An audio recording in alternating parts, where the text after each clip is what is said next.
Okay, so good morning, everyone.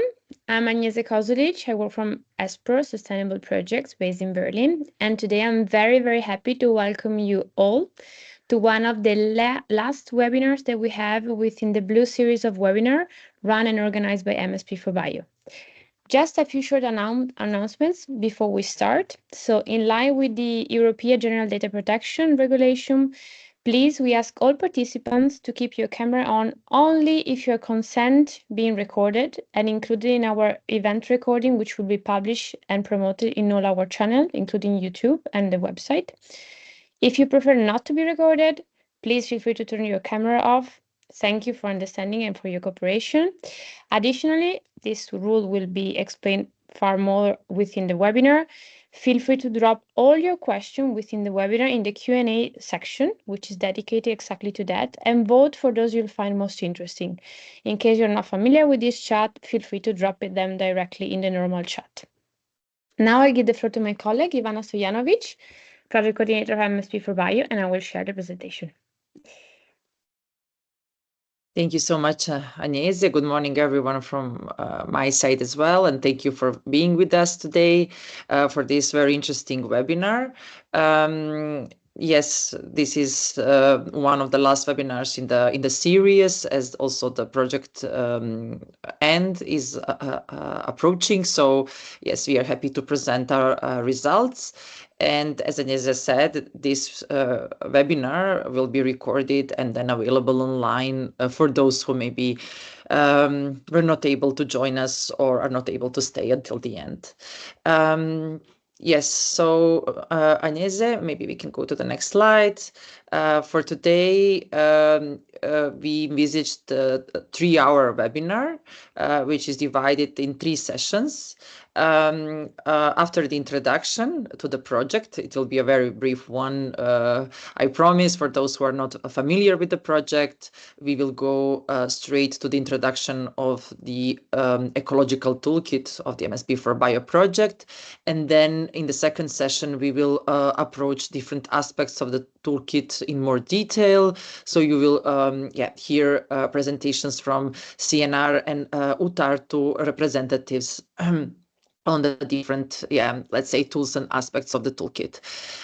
We will have a Q&A session after that, a shorter one, and a short break. And after that, you will hear a bit about results of these ecological toolkit applications in MSP4BIO test sites.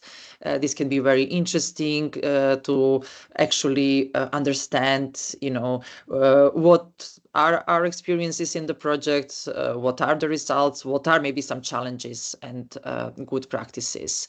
And yes, before closing the event, we really also want to hear from you. And yeah, all the speakers will be available to answer your questions. We prefer the Q&A section to be used for this, because then we can really see all the questions. But if not, we are available and we will check also the chats, and then you will have also the chance to ask questions directly. So the next slide, please. What do we want with this webinar? We really want to show you what we did so far, focusing on one of the main aspects of this integrative framework that we created in the project, which is the Ecological Toolkit. And, really how it is a science-based step-by-step guide that can support decision-making when it comes to marine conservation planning. Then how the decision support tools are integrated, which decision support tools and what they're supporting, so the prioritization and design of marine protected areas, and then also really to show the real-world application in our test sites. So yes, we will start with a short introduction of the MSP4BIO project. Not everyone is familiar with it. So yes, I will just guide you through, let's say, a short overview about the project. Next slide. So as we said, we are in the last 2 months of the project implementation. The project will officially end on the 31st of July this year. It's been running for 3 years by 18 partners.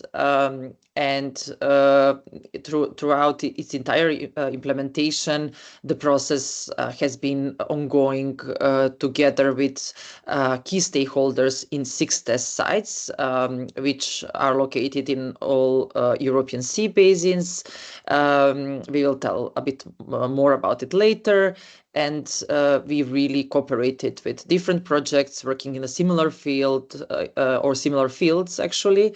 In particular, our sister project, MPA Europe, Marine Plan, and also Blue for All. The next one, please.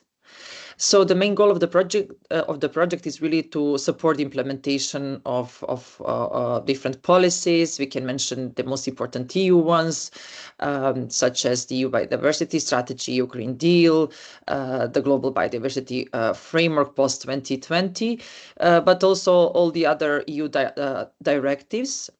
Next one.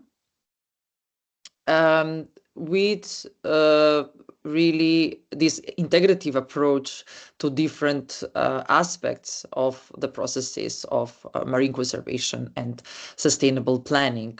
So you will see that we try to go towards integration of environmental, socioeconomic, and policy dimensions in order to offer an integrative framework supporting a bit better the management of marine areas. Next one. So MSP4BIO started really with the improvement of the science base. As we said, you will hear about this as well a bit more. And then really the point was to develop and demonstrate this flexible management framework, this integrative framework that we keep mentioning. And not only, but it's also its validation in the test sites. And then to really strengthen the role of maritime spatial planning as an integrative framework that can support implementation of relevant policies, especially those related to biodiversity and marine protection, but also common fishery policy and so on. And then also really integration into different sectors. So really it's a cross-sectoral approach, and in particular bringing in also blue economy sectors. The next one. As we mentioned, we have been working in the 6 test sites. You can see them here. It's a lot of, it's a very slide rich in information, but here we only wanted to show and say that all these test sites are pretty different, diverse, which was a challenge, but also interesting to really create something that is robust and something that can be transferred and replicated in other sites outside of MSP4BIO project. So we had from transboundary, sea basin level sites to really local ones. And in each of the sites, communities of practice composed of site-specific or local stakeholders have been established at the very beginning of the project to really ensure this co-creation and co-validation process. Next one. Key results. There are many results, and we are proud to say that most of them, at least those finalized so far, are available on our website. We will show later on the QR code and also the link to the website. So we started with this EU-wide overview of biodiversity data availability. And then, let's say, from there, we start building this ecological socioeconomic framework. Here we show only the, let's say, main components. So the ecological toolkit, which will be presented today, but there are other components such as participatory development of integrated trade-off scenarios with good management practices for blue economy sectors, also socioeconomic criteria, policy coherence solutions, and then really the site-specific solutions, so in the test sites which were integrated as good examples. And then we also created the MPMSP strategic integration framework, which will be also available as a guideline. It's a model on how to really support this strategic integration of these two processes. Next one. So this is visual identity of the framework with all the modules. My colleagues will talk about this later, so I will just proceed to the next slide. And yes, this is the main focus of today's webinar. So the first module of the ASER framework, which is the Ecological Toolkit. Next one. Then the next module is actually socioeconomic criteria. There is an article that is already online, but you can also find, yes, on our website, the deliverable, which is dedicated to this module. Next one. Trade-off scenarios and good management practices, which is the third module of the ESDA framework. Here, there is the trade-off methodology, but not only. You can find fact sheets for the 5 blue economy sectors on good management practices inside of MPAs or in close proximity of MPAs. Next one. And policy coherence barriers and solutions, which is also something that was done in MSP4BIO project, and you can already find also online both barriers and solutions published by our project. Next one. And then the MPMSP integration guide. So yeah, also something that will be very soon available as summary, visually appealing summary, because a lot of work has been done for this report. So yes, we all hope you find it interesting and valuable for your work. Next one. And the ESER framework will be available primarily as a PDF file, as a document, but also as a website. This was really something that was developed by our CNR colleagues, and you will also hear about this more in a couple of minutes.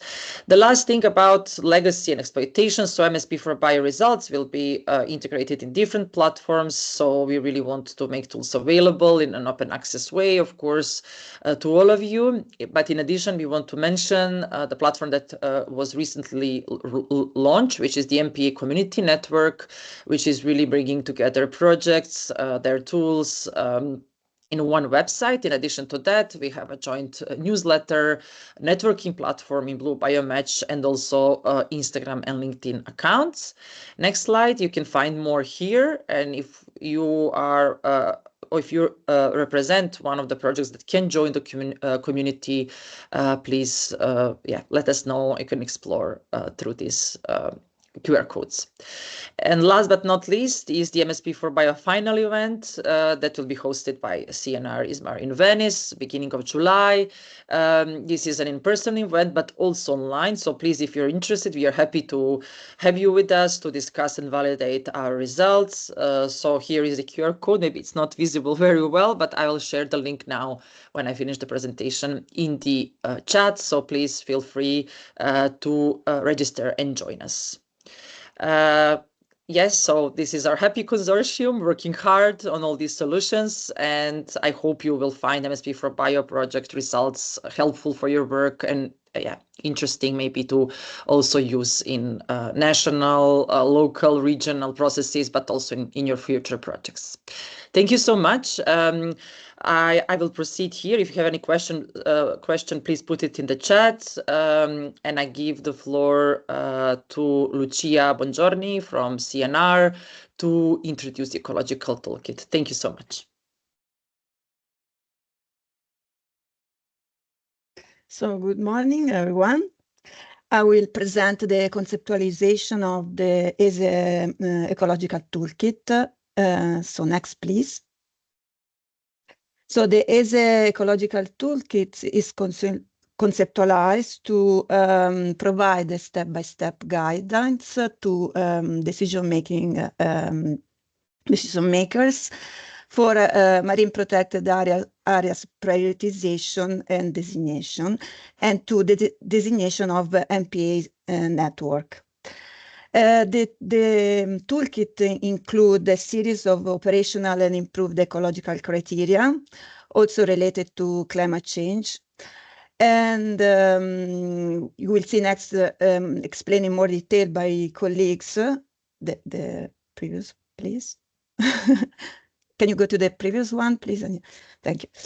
It also included guidance on integrated climate change scenarios into protection to provide strategies for the development of climate smart MPAs, and also a list of improved and decision-making tools addressed to the prioritization of protected areas. Next, please. This is the conceptual scheme of the toolkit. It is made of 4 practices, which are, each of them is providing information on how to proceed in the practices. It's, as you see, a sequential step by step. And the entry points of the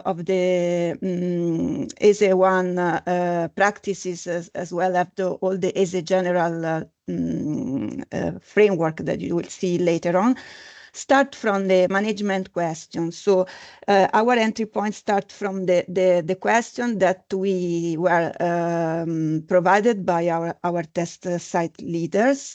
So it's really to make it more practical as possible and tailor it to the site, the specific site of the project. But it's open to different and flexible to approach different sites and scenarios. The first practice, as you see, is the scoping section that I will show more in detail later. Then goes to a data collection and visualization practices, and to an analysis and diagnosis, and prioritization and designation, which is a step for a real area-based prioritization. The first step is the first that define then the following steps. And depending on the provision of data, of availability of data, from the scoping phase and towards data collection and visualization, the process can have a feedback loop and refine through the scoping again. You will see better later. Next, please. The scoping, as I said, is very important. The very important process which identified boundaries of the conservation challenge and objective to be tackled. It collects relevant ecological information that are useful to understand the context of the objective and the studies. As I said, it starts from the management and question and the needs for setting the conservation strategies, and goes to a checklist of elements that help to identify this context. For example, help to identify the ecological target as a species or habitat, or the true and define the management objectives, for example, designation or enlargement of an existing MPAs, or better define the approach if, for example, it's conservative versus selective approach, conservation approach, help to define the spatial scale and the temporal scale of processes taking action in the site and in the area to be tackled. And also provide additional information that are relevant, for example, human activities, climate pressure, and human pressures. All this information are the base for setting the scene for linking to selection of ecological criteria, which are standard that help to define the conservation objective.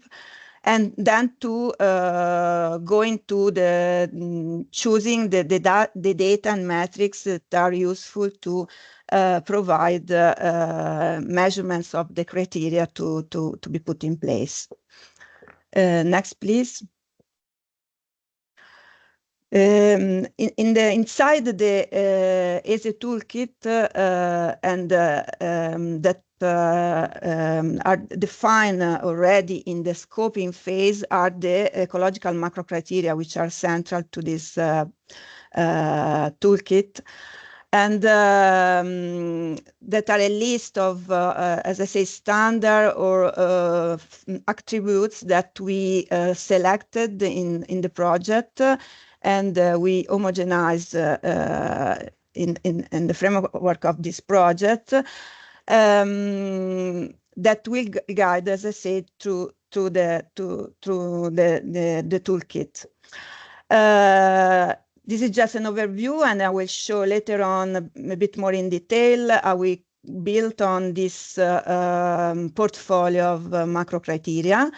And I just list the vulnerability, stability, functional hotspot, life cycle critical areas, and climate smart potential criteria. Next, please. After the definition of setting the scene and the scoping phase, as I said, refining all the ecological and environmental context of the question, the toolkit take to data collection and visualization practices. These practices involve collecting, gathering, organizing all the data and metadata that are useful to define and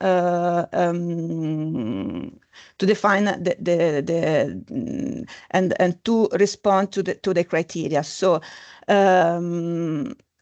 the data are organized following an MSP data framework thematic clusters that are shaped for MSP processes, but are here adjusted for this kind of conservation framework.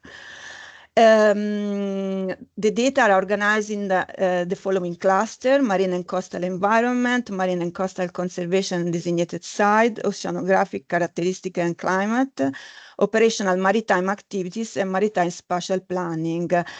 Data are drawn from big data set that were provided by the work done within the project, screening over 300 databases addressing conservation policy and conservation initiatives, and that is public available on through the project. Next, please. This is an example of how cluster marine and coastal environment are organized. So you see the scheme and the boxes with the data sets, which is explain what kind of information and data you will find, the spatial extent and the resolution scale, the ecological criteria that are linked to the data set. So this guide and help to link the data and metadata to the scoping phase and to the criteria. Next, please. After gathering the data and getting the direction to answer to the criteria and to provide a measurement of the criteria and also an answer to the management question. Next step is the analysis and diagnosis. Next practices. These practices has the aim to diagnose the current state of the marine environments and understanding the process that play within the environment. It also includes the response to,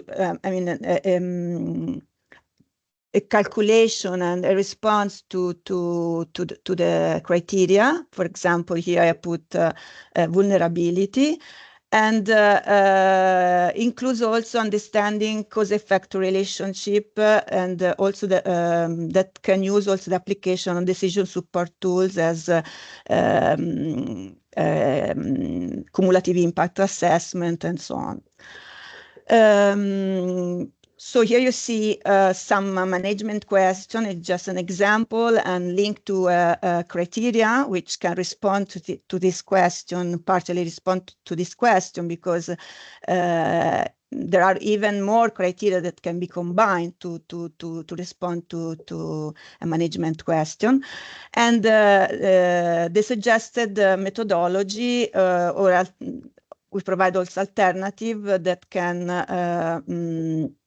help to, for example, prioritize according to climate change, responding to the criteria of vulnerability. In this case, it's, for example, a sensitivity matrix based on species traits. Next, please. The fourth step is the prioritization and designation. These practices has the aim to identify the priority areas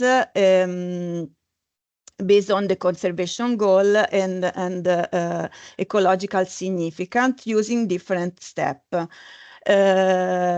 Start from defining priority set, which drawn from stakeholder input and expert knowledge and the ecological criteria which were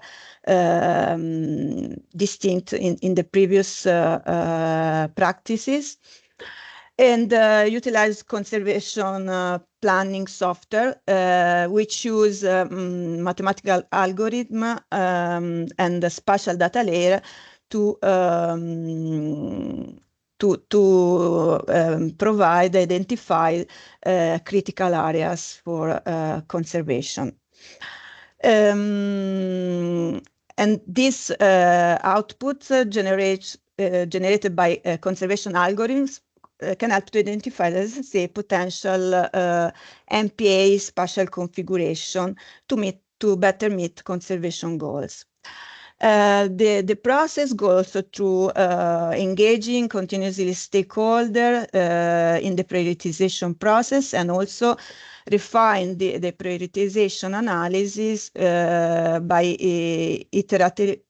iteration based on the feedback that the stakeholders can give by the availability of new data and based on potential change in conservation objectives. So it's a kind of adaptive event process. So next, I think it's okay. This is the first, and then you will see more going in deeper in the some of the practices later on in the webinar.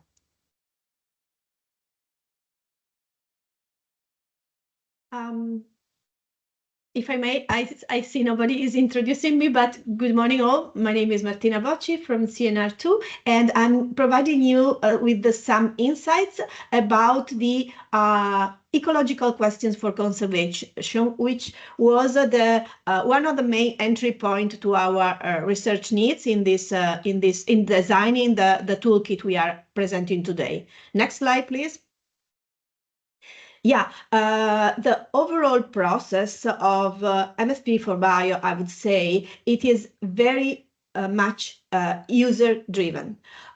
So we wanted to define, together with target users, the management needs, and we worked at test site level with a group of experts and stakeholders, we call them community of practices, to identify relevant management needs in the sector of conservation, marine biodiversity conservation, and MPAs, and in incorporating these needs into MSP. We derived from the management needs some specific management questions. And management questions are a key element within the ecological toolkit and within the overall EASY framework. We collected questions from our test sites, and then we analyzed the pool of the many questions related to the different specificity, ecological and socioeconomic specificity of the test sites. We identified some similarities. Some questions are in common because they are quite general, and we do believe they are also relevant at European Sea Basin level beyond the test sites. Some others were very specific. So we check out for duplication, we assess similarity across test cases, we worked with this pool of questions. We also undertook language check and refinement, we polished them a bit, and we analyzed them and grouped them, and also in a hierarchical way. You will see it later. In addition to that, we wanted to attribute some properties to questions, because these questions will be an important entry point for our toolkit, for the ecological framework, but we wanted to keep, how to say, a multiple entry point approach. And you will see later in the presentations what I mean better here. After that, we undertook an important activity of formulation of answers to each of the questions. So synthetically, the ecological toolkit, EASY 1, and the EASY framework as a whole provides answers to some ecological or socioeconomic questions. And these answers are provided on the basis of the elements which have been created within the project. Next slide, please. In total, in our toolkit now, we have, in the EASY framework, we have collected 52 questions, and they can be aggregated around 4 main management needs, where strengthening conservation is a dominant category. And you can see some examples on the slide of these questions, which we were able to cluster somehow and to hierarchize a bit, to create a hierarchical structure of questions from more general to more specific ones.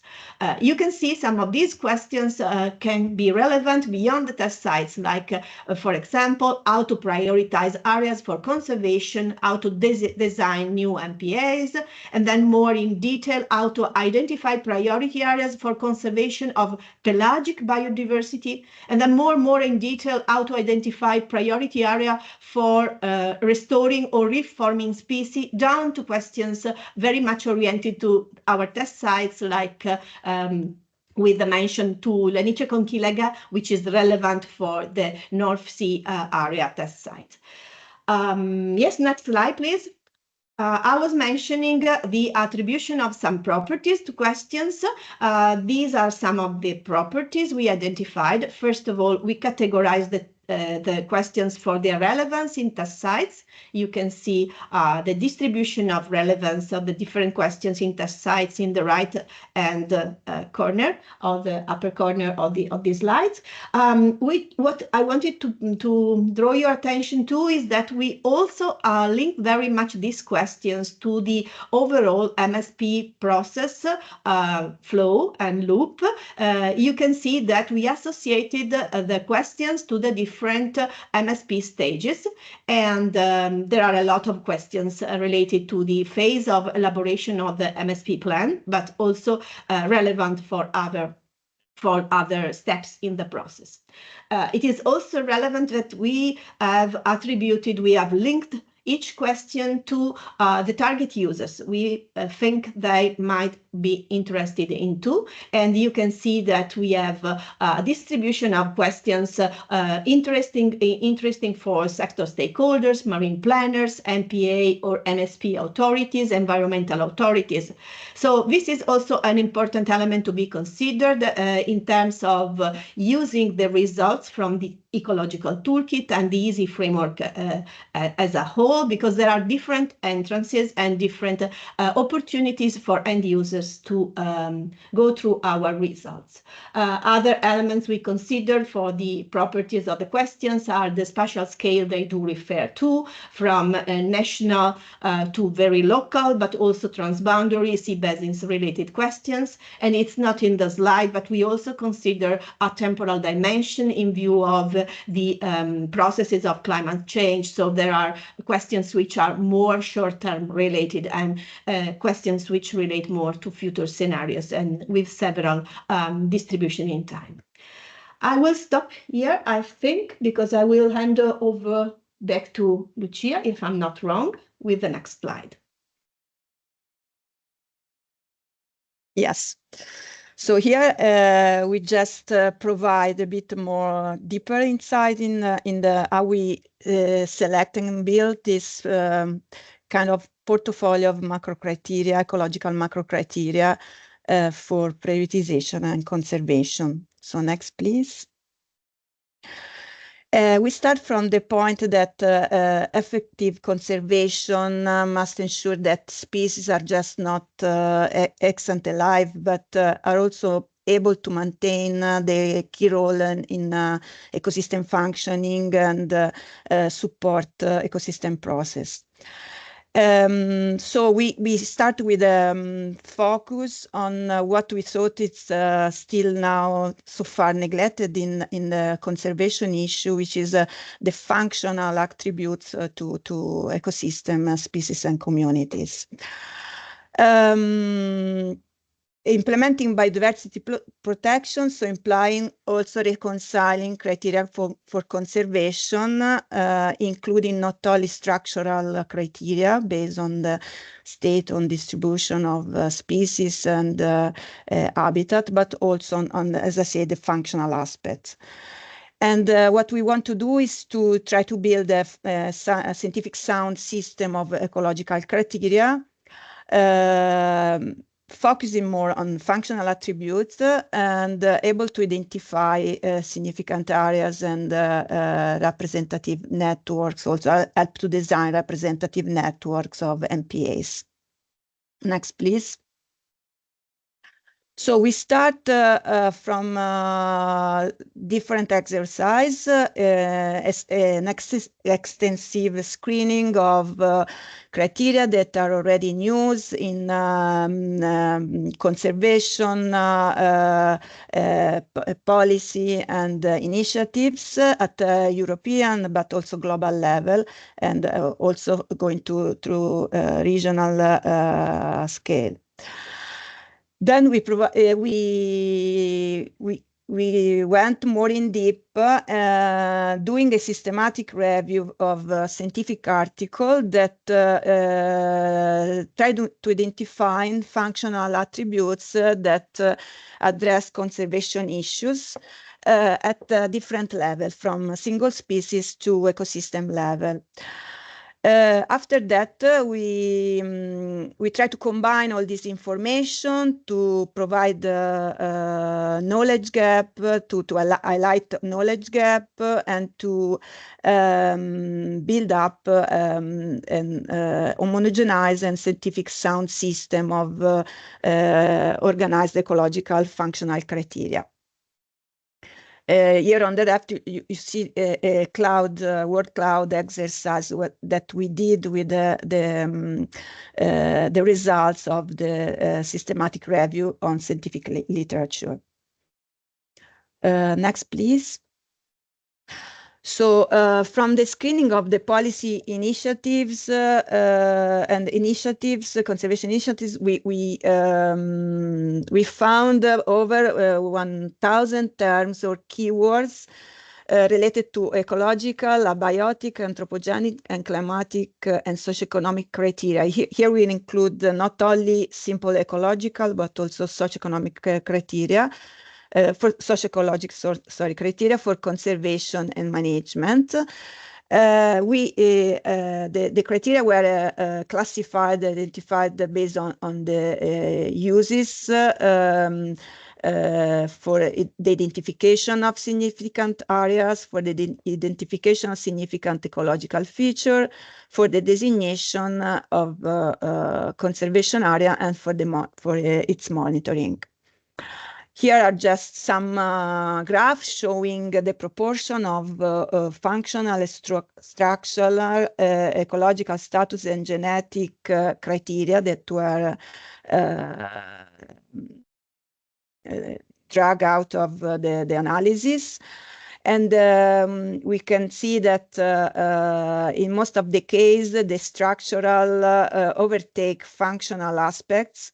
And also we provide some information on the fact that some criteria also, as you see in the right, are either functional or structural, or they can have double attributes in implementing elements, functional processes, but also structural, as the presence of a particular species, or rare, endangered, or distribution of these species, based on distribution of these species. Next, please. For the scientific review, we screened over 6,000 papers, and we organize the results, providing a cluster of terminology linked to functional attributes. So we provide this macro cluster of terminology on which we then build the classification of macro criteria. It was a long process to homogenize the terminology, which is functional attributes, and really what mean criteria in our minds as a standard to identify the conservation importance and relevance. Next, please.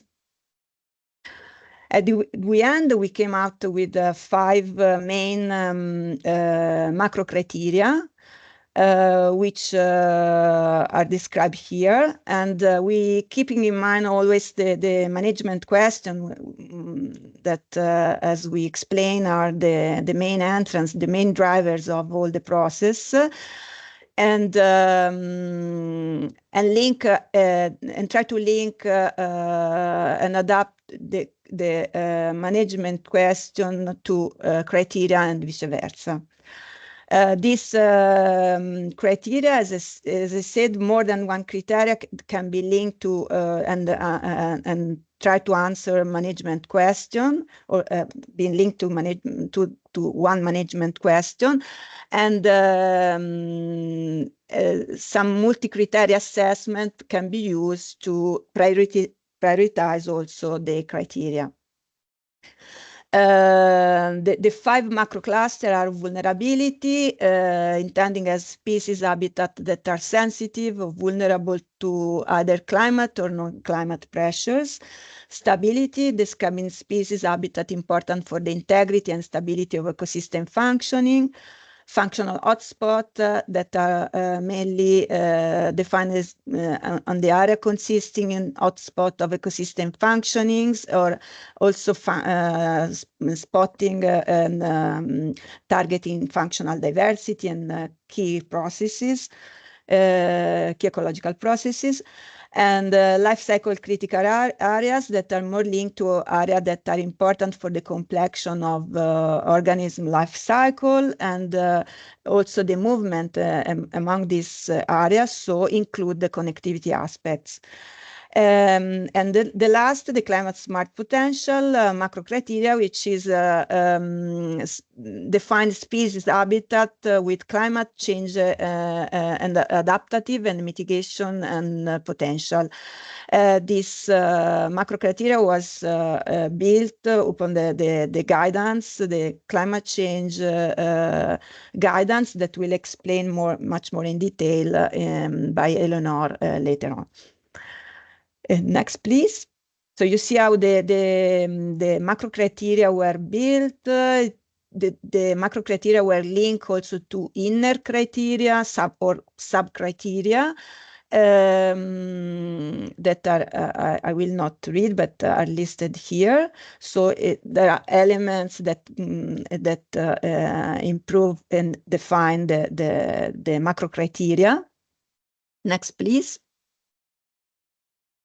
And this is an example of the evolution and how we intended to present the criteria. So you see the classification of the example of classification of macro criteria, the inner criteria, and that are linked to suggested measure of that criteria, methodological approaches to measure those criteria, to provide answer to those criteria, and the biological attributes connected to them.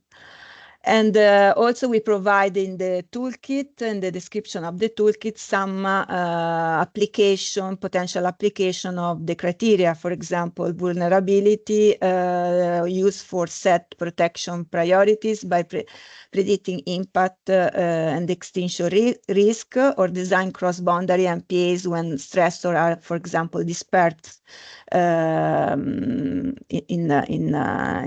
different bordering areas.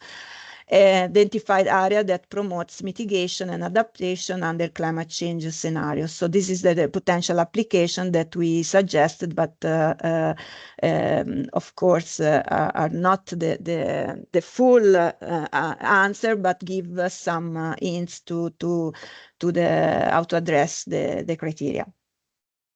Next, please. I think okay. Now we introduce Eleanor, which will explain better in detail the guidance related to improved climate smart protection. Thank you, Lucia, for leaving me the floor. Can you hear me well? Yeah, thank you. Next, please, slide. Okay, so I will present to you now a little bit more the guidance that Lucia introduced already about how to include climate better in MPA and MSP.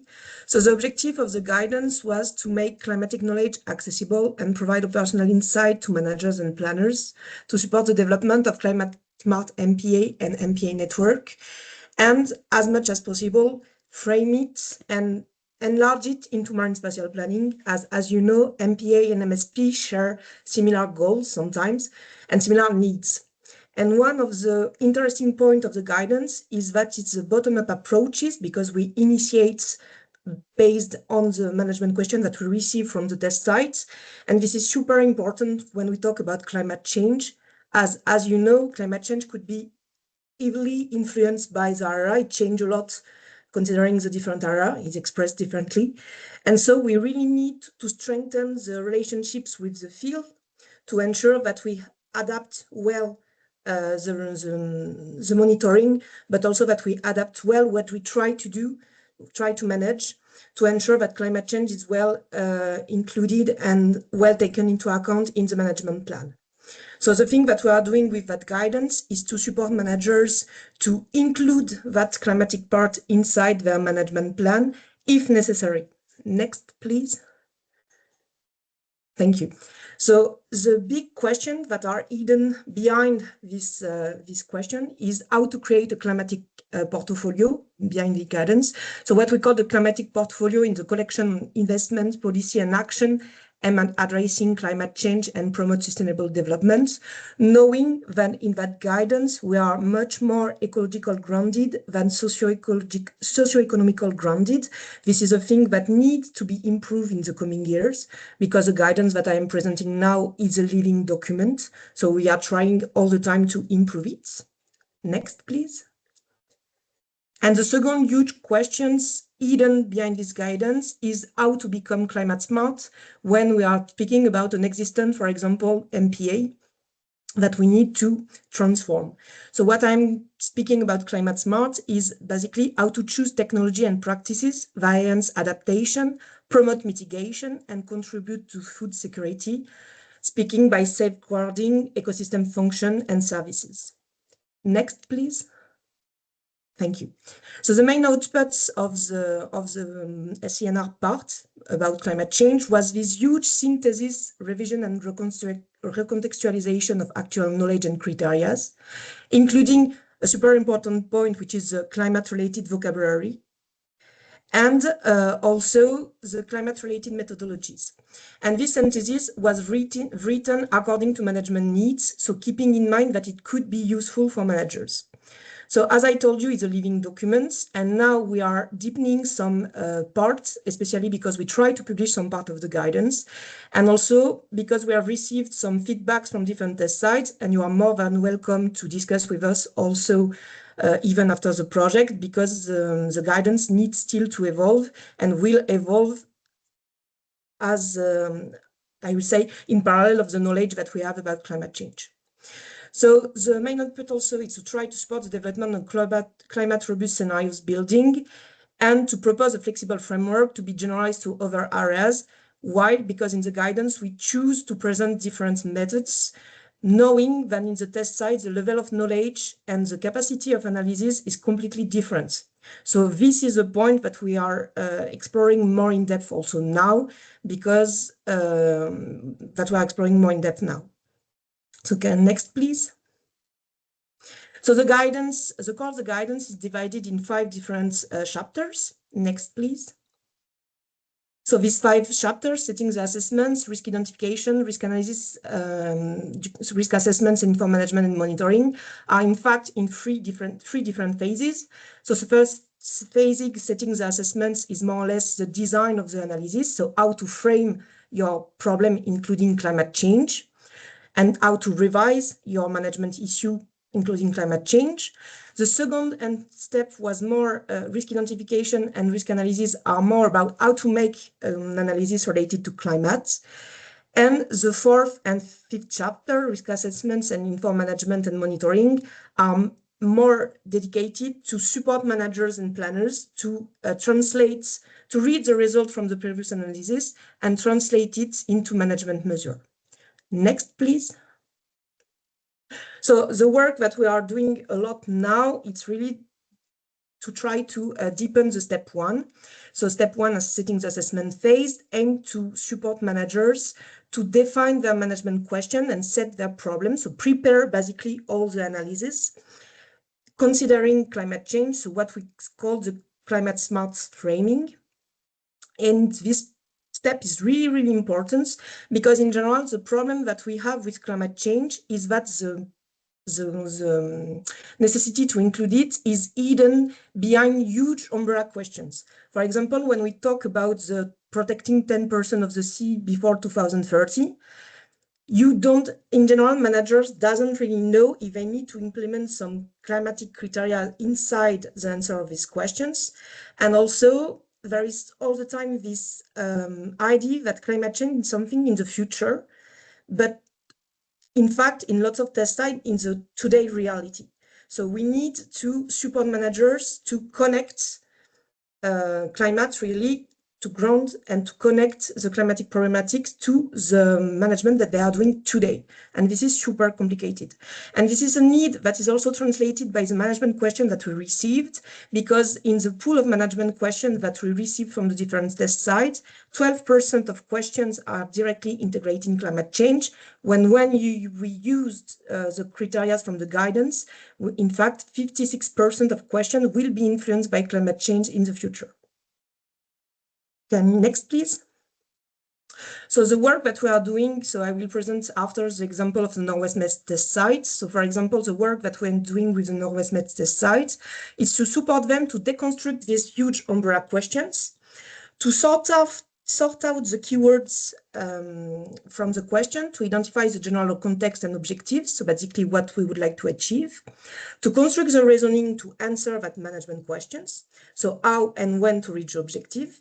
And this work that is common to each management question and each way we are treating management questions will give you some priorities, a main path that you will use to reach your targets, some alternatives, and some management tools that you would like to promote to answer to that questions. And on that general framework, that will also be something that that you could reach applying the ESE, we will apply what I call the climatic lens. So the climatic lens would be to answer if climate change will be used you'll be included in the framing or not, should be included in the framing or not, and how it will influence the framing regarding the targets, but also the priorities, alternative and management tools that were chosen. And in that case, sometimes we need to add additional paths, such as mitigation or adaptation path regarding the goal that we would like to reach. And sometimes we need to revise also the target. In general, target could be, for example, species or ecosystems. But sometimes with climate change, the things that is interesting is that we need to switch or to enlarge a little bit our vision to, for example, include other species that could be highly adaptive or on contrary, highly vulnerable. So this is the work that we are doing with different tests, with especially Norwest Testa in this moment. Next, please. Okay, so when you have done this framing and you know a little bit what you would like to reach and how, and you ensure that it's climatic grounding or not, if it's relevant to include climate change, you can enter in the analysis score. Next, please. The analysis score is divided in two steps. So the first one, risk identification, is really physically linked. So basically, we will make analysis of exposure, so how climate change will influence our area physically, using different indicators and methods, for example, anomalies, velocities, or combination of different methods regarding the data that you have and what you would like to reach. Next, please.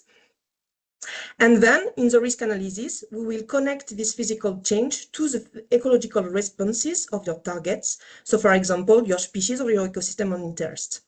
In the guidance, we used as main methodology the trait-based vulnerability score assessments, because it's super useful to follow how species will react regarding the different changes, but we also present different methodology if this one is not the most relevant for your area regarding your target, basically, and the quantity of data that you have. Next, please. So when you have done this analysis score, you will have some spatial score, because basically all the analyses are made as spatialized. So you will have different score all around your grid, and then you need to read it. Next, please. So the reading will be done in two steps. The first steps, risk assessments, will be an evaluation of climatic risk and uncertainty, feeding the criteria that you will find in the ESE under the term vulnerability. So basically, it just identifying the vulnerable area and climate refugia according to different criteria that were written in the guidance, if you would like to have a look. So basically knowing where is the area which will be heavily influenced by climate change and that are sensitive, and which one will be more, I will say, stable. Next, please. And then in the informed management and monitoring, the goal is to evaluate the climate potential of different MPA design within MSP. So basically from that grid where you know how climate will influence your targets, to prioritize some units according to different chosen narrative and storyline that you have chosen at the beginning during the settings assessment phase, and on which you connect the known ecological function and acceptable path trade-off. So basically, you compile all the information and data that you have on the side to try to prioritize some unit for each of your chosen narratives. And then, thanks to that, you can suggest some networks and MPA design, knowing that what we try to do in the last chapter of the guidance is to make a summary of the climate smart criteria known for design on MPA and MPA networks. And we also add in the guidance some decision trees based on example to try to direct managers into the process. Next, please. And this could be done with the support of decision support tools. It's something that I have not said, but I think it will be presented later. So if this is something that you can also do with prioritize air and so on, adding different climate layers. So the guidance was entirely added inside the ESE1 tool. So you can find each criteria presented each methodology presented in the ESE tools. And the thing that is quite interesting is that the structure of the ESE and the guidance are quite similar, which is super interesting for us, as you can directly connect the guidance to the ESE structure. So at each steps of the ESE, and you have a step of the guidance that is connected. So you can apply it at the same order, the criteria of the climatic guidance, following the ESE structure. So it's quite interesting because it's down to be really well integrated in the ESE. And something that is interesting also, it's thanks to the ESE that will be presented in more in depth. Thanks to the ESE, you can also connect the guidance to sociological and ecological components. And it's really on this that now we need to work a little bit more to include also the effect on climate on this component that is still lacking. So I hope that it interests you. Thank you. And if you have any questions, don't hesitate.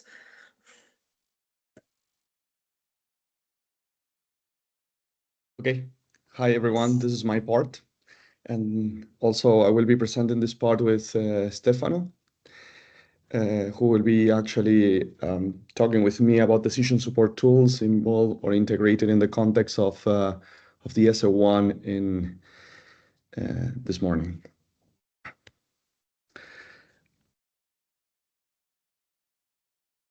Thank you.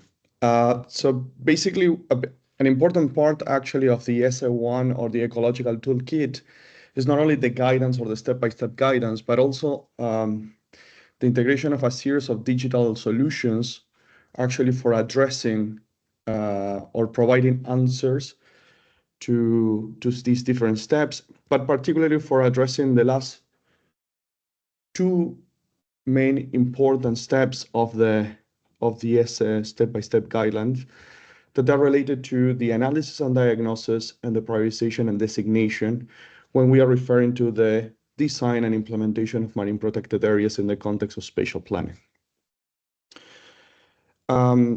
What we have done actually in collaboration with project partners that are involved in the development of decision support tools was to either actually develop new tools, but also to enhance existing tools that they have been developed in-house by different project partners in order to facilitate the implementation of the SO1 through user-friendly, open source, and web-based decision support tools.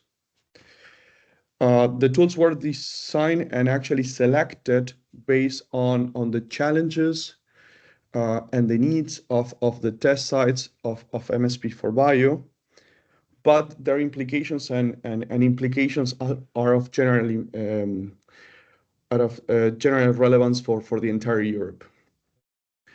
Actually, as Ivana mentioned at the beginning of the webinar, the diversity and of the characteristics of the test sites that we have in MSP4BIO allow us to actually to have let's say, a representative sample of the characteristics that one might expect in Europe when addressing spatial planning issues, and particularly the incorporation of conservation aspects in this context. What we did actually for these developments is to consider gaps highlighted in scientific literature using the information actually that Lucia mentioned about the important dimensions that have been eventually overlooked or that have been highlighted as important aspects that they need to be considered. The integration of the latest analytical developments, this is something important that we did actually in some of the decision support tools to try to improve and put in place decision support tools that they are covering the latest developments that they are available in the bibliography. And the direct engagement with the test sites, actually interacting during what we call actually the implementation in the test sites that later today actually Margarita, Lawrence, and Eleonor will be presenting. Following one. The philosophy of what we actually implemented or how we decided to design this toolkit is simple. There is a need to integrate different decision support tools to address different dimensions, to guarantee that we have meaningful and robust ecological and environmental evidence informing the design of marine protected areas and their conservation measures and their integration in MSP. Also on the premise that there is no such a thing as a universal decision support tool that will include and solve every single dimension that actually decision makers, managers, practitioners, and stakeholders will be facing in the different places. Following on. One of these tools actually was Planways4Blue, but now since MSP4BIO and with the collaboration with other projects, we have developed what is called Blue Biosites. That is actually a web-based geoplatform that is combining different tools to support spatial planning, conservation, and blue economy projects. Following one. Blue Biosites actually includes two important tools that have been actually discussed in the frame of and develop and improve and use in the context of MSP4BIO, that there are Planways4Blue, which focus mainly on the analysis of cumulative effects of human pressures on nature values, and ABC Planners that actually is a prioritization tool that was fully developed in the context of MSP4BIO, actually for performing prioritization and optimization of area-based conservation measures. Following one, please. Okay. Planways4Blue, the cumulative impact assessment tool, is actually doing two important things. On one side, having the modeling of nature values and integrating actually information that today is available in data infrastructure, open access data infrastructure like OBIS or GBIF, for the modeling of structural components of ecosystems. Integrating environmental information layers from different European services and also national information. Combining also information coming from the bibliography that can be of experimental nature, of observational nature, about functional aspects, and combining these sources of information through machine learning approaches to be able to not only model structural aspects like species distribution or biomass distribution or density distribution, but also actually incorporating aspects related to ecosystem functioning and ecosystem services. Following one, please.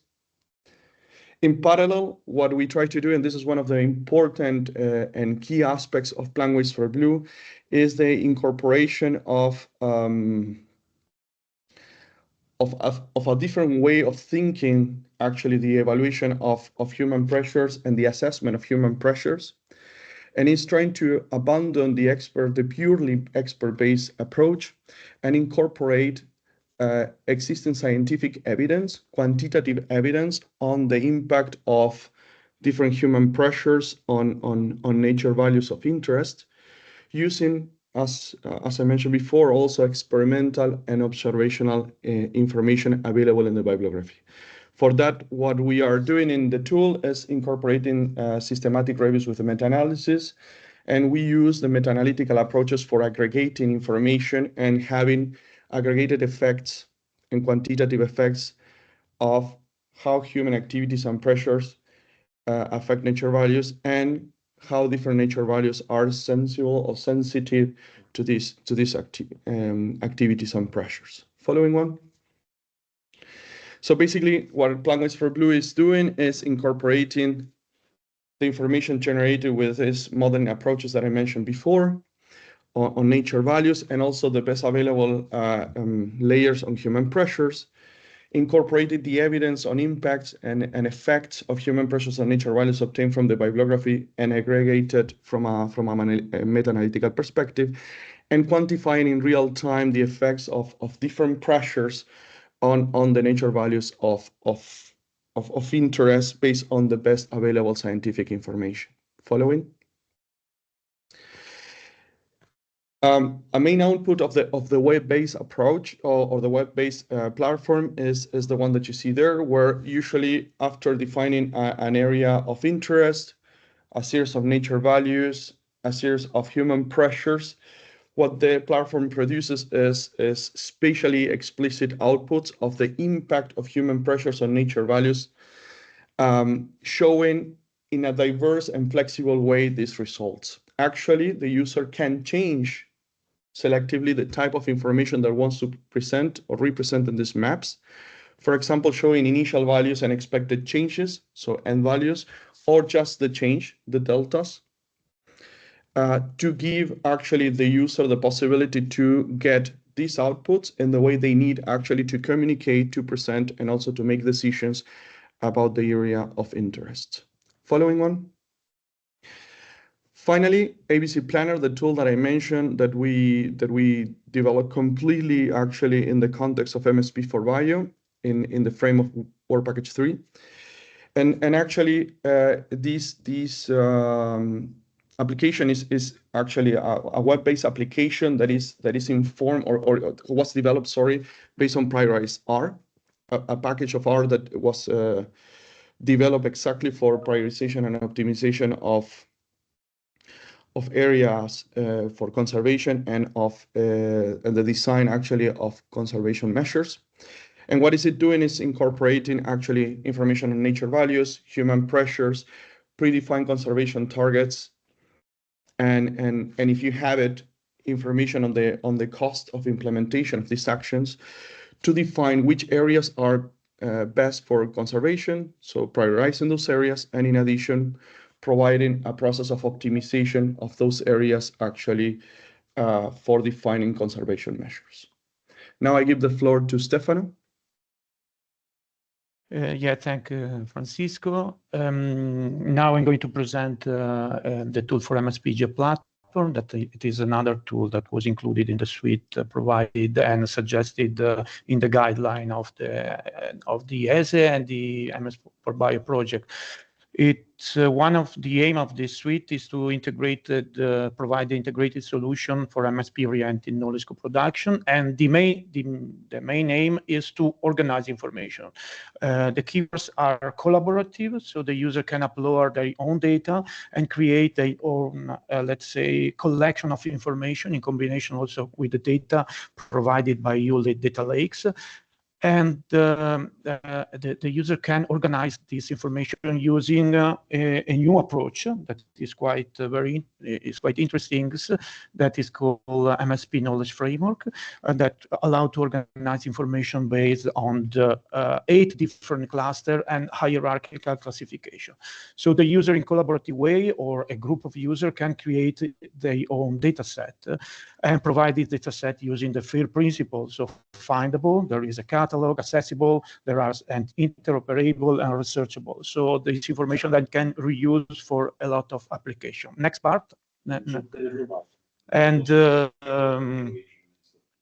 Okay, based on this collection, the user can create data visualization tools and create their own maps to provide a view of this information in new maps. Another part, next, please. Another important point is the connected decision support tool. So based on this collection of data set, the user then perform the analysis in accordance with the diagnosis analysis phase of the ESE approach, and also for explore what-if scenarios. It's quite important. So the user can create the different case studies for the different tools provided by the Edge platform.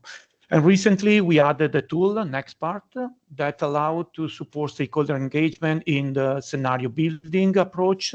So the user can scratch their own plan in the map, provided using an interactive map with background information, and scratch the new polygon, a new area, classifying using classifying the new area in respect to the new use allocated in the plan.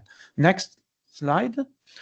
Regarding the decision support tool, the most developed one is the tool for the cumulative effect assessment, and this is the conceptual models. Is actually a meta model, because we have we can combine results by different model, and the idea is to maintain as much as possible the whole impact change. So we are not interested just to investigate which are the final hotspot of risk or impact, but also to address which are the uses that has exerted that impact. This is quite important from an MSP point of view, because usually the MSP, but also the MPA management is the measures that all the management tool and management approach introduce are related to the original user that generated the pressures and the impact. Next slide, please. This is the graphical user interface. So for the cumulative effect assessment, the user can create from scratch his own case study. So select an area, select a resolution, incorporate in the case study the different layer previously collected. This layer can be their own layer or layer provided by you, data lakes, as said before, and configure that layer, apply some pre-processing stage, and all the other parameters that are needed from the CA assessment. By default, all these parameters are generated by default, so the user already find a default setup, but it can be configured and customized. And the final results are a combination of just spatial information, the spatial indicators. There is about the impact that are the more common one, but also other indicators that provide more insight information about the sources that have generated a different type of impact. Okay, next slide, please. Another tool that we have recently introduced, also within the scope of the MSP4BIO project, is a tool that better investigate that we call PMAR, pressure assessment for marine activities. The idea of this tool is to provide more advanced pressure assessment in respect to the traditional pressure assessment provided by the cumulative effect assessment tool. And this is, for example, based on Lagrangian dispersion, where some pressures are strictly related to the hydrographic condition of the area. Of course, using the common approach, the most common approach is not sufficient. So we are interested to introduce more advanced approach based on this Lagrangian dispersion, for example. So we can, this tool is connected directly to the Copernicus marine services and streaming the data in respect to the area of interest, and try to ensemble the result using multiple years in order to make a more stable result in terms of circulation. Then it can be used to, for example, spread the marine plastic, the marine litter, the plastic, and other type of pressure like this one. And in the next slide, you can see, please, you can see the graphical user interface of this tool. The user from scratch can select the study area, select the source of pressures, starting from the collected data set for the study area. As you can see, there are some text in the case study for the general description for the layer, because the user can upload metadata and description to make this case study setup more explicit also in the further communication. And the user can select, for example, the Lagrangian dispersion parameter, like the type of substance that he wants to simulate, the starting year and year in the simulation, in order to provide a more robust ensemble, and other parameters. And the result are the pressure maps based on the input provided by the user that provide different type of dispersion. For example, in this case, we can see in the first map a map that provides an overview of the circulation for the area. In the second one, some dispersion based on passage of ship and boats, and the other related to the land-based activities, or the last one related to the fishing. These results are quite very useful to improve the assessment and the quality of the CA approach. Okay, I have finished.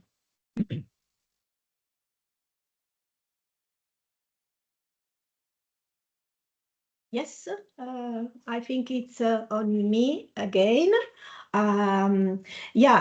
With Next slide, please. With these presentations from our colleagues, I think we have provided so far a quite comprehensive view of the ecological toolkit that we call it Easy One.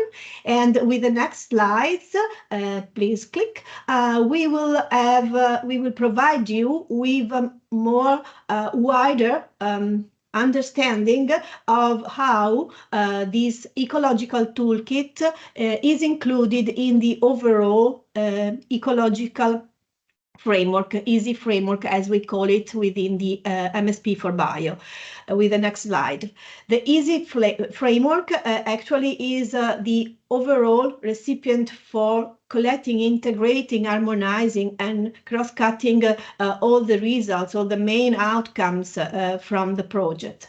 It is expected to be, and it is actually going to be very soon when it is released end of the project in July, a methodological guidance to help prioritizing marine protection in MSP, integrating social, economic, and ecological considerations. So it's much wider than the very important specificity we have dig into in the first part of this webinar today. As it has been already mentioned, it is very much oriented to target users, MSP authorities and planners, environmental authorities and MPA managers, but in general, decision makers, sector stakeholder, and any user, including civil society organization interested in identifying and managing MPAs and strengthening biodiversity conservation into MSP. This guidance provides some solutions, proposes some solutions as practices like Lucia highlighted, criteria, again, Lucia and Eleonore, and approaches, data, the relevance of data. There are many links to available platform providing data relevant for assessment in the EASY framework. Methods and tools like Francisco and Stefano has provided. And in addition to that, concrete examples and also linkages to policy solutions and strategic solutions.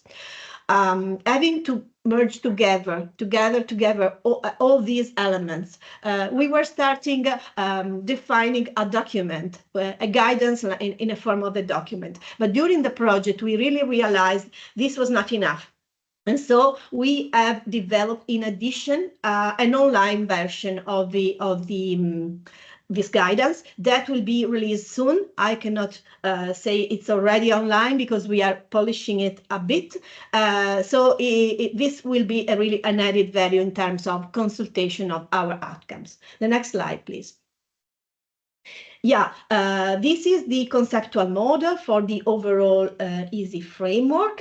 The starting points are the users, their needs, the management needs, and the management questions I've introduced to you before, and then all the different elements that the overall framework has in common with one of its elements, the Easy One toolkit. So you have already heard about practices.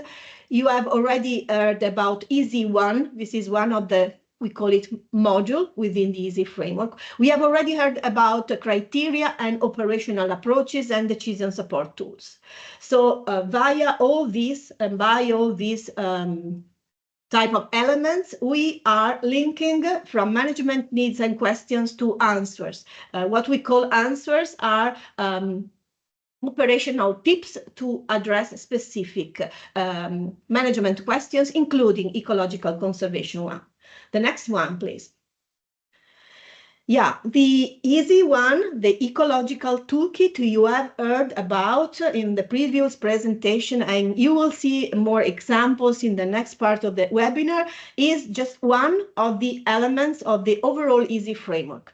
There are three main EASY modules, like we call them within the within the EASY framework, the Ecological Toolkit, EASY tool, which is addressing criteria for representation of the social and ecological dimension of MPAs, and EASY 3, which addresses actually two components, a trade-off approach, approaches and solution to discuss and identify trade-offs between protection and conservation and sustainable blue economy in MSP, and a catalog of nature inclusive operations in the blue economy sectors, which we call it measures or best practices, examples of good implementation. In addition to that, around these three main pillars, we also link the management needs and the management questions to policy solution and to strategic approaches where appropriated. The next one, please. How is the Ecological Toolkit integrated into this framework? This is a sort of preview from the web version of the framework. The strong point, I think, is in the capacity to have multiple entry points to consult and dig into the different elements of the EASY. You can, for example, enter by EASY module. You can enter the framework by EASY module. So if you are interested in conservation, ecological aspects, you can enter through the EASY 1 Ecological Toolkit. You can, of course, enter also via the criteria that Lucia has presented today. Lucia presented the ecological related criteria, but the framework also include socioeconomic and governance criteria. So by browsing through the criteria, you can have access to tips and solutions. You can browse the system through, enter the system through operational approaches, the decision support tools. And then it's very important for us and for the user-oriented approach to be able to enter the system through the management needs and the management questions. The four categories of management needs, there is the strengthening conservation, and there you can be linked to specific management questions which are answered via the Ecological Toolkit. The next one, please. Yes, and after the entry points, I'm now showing you what are the multiple exit points, so the solutions that are provided through the framework. So you will be guided to answers. What we call answers is a simple table linking to some relevant information to answer the question and to try to solve your management need.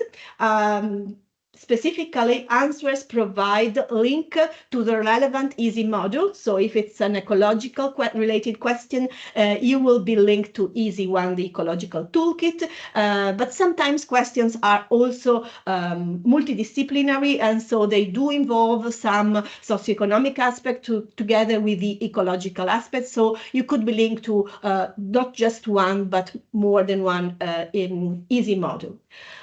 You will find information about practices. I'm referring to the practice presentation that Lucia gave earlier this morning. Practices to be followed to answer your questions. You will be addressed to criteria to be applied. In terms of the ecological criteria, it will be addressed to specific subclasses or inner categories of criteria, or even to specific criteria if it's a very specific question. Then answers are also linked to operational approaches to be used. So the relevant tools and decision support tools relevant to answer this specific question is they are linked to the answer itself. Reference is also given to data needed to answer the questions and referring to specific MSP data framework process. In addition to that, supporting measures, so examples of existing solutions and policy solutions are provided. Each answer is complemented with a conceptual abstract of showing the elements which are relevant to answer the question and how they are interlinked. And in the web version, they are also consulted by hyperlinks, of course. And yeah, there are also some short text accompanying this synthetic answer, and all these elements, we call them implementation details, which are tips given to the user to be guided a bit more in browsing through all the different elements of the answers. With the last slide of my series, please, the next one.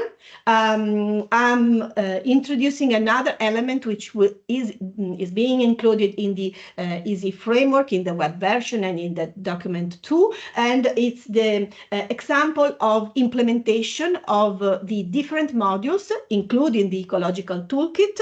The EASY framework is complemented with these examples, which are expected to address the reader, the user, and to provide opportunities to capitalize on experience of applications of the EASY tools in test sites of MSP4BIO. And this is an introduction to the next section that will be focused definitively on the examples of application. But with this, I think we have ended the first part of the presentation, and I will lead back to Ivana for managing the question and answers. And yeah, I am available if any questions are related to my part. Thank you. Yes.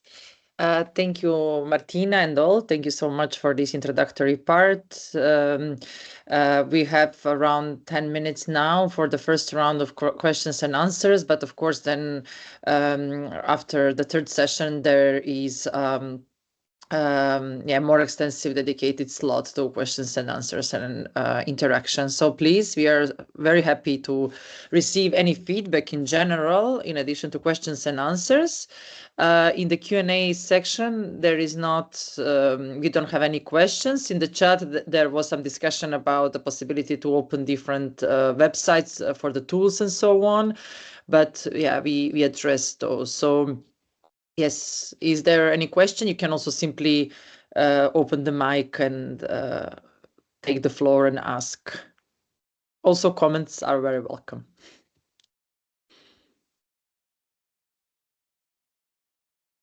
You can give a couple of seconds.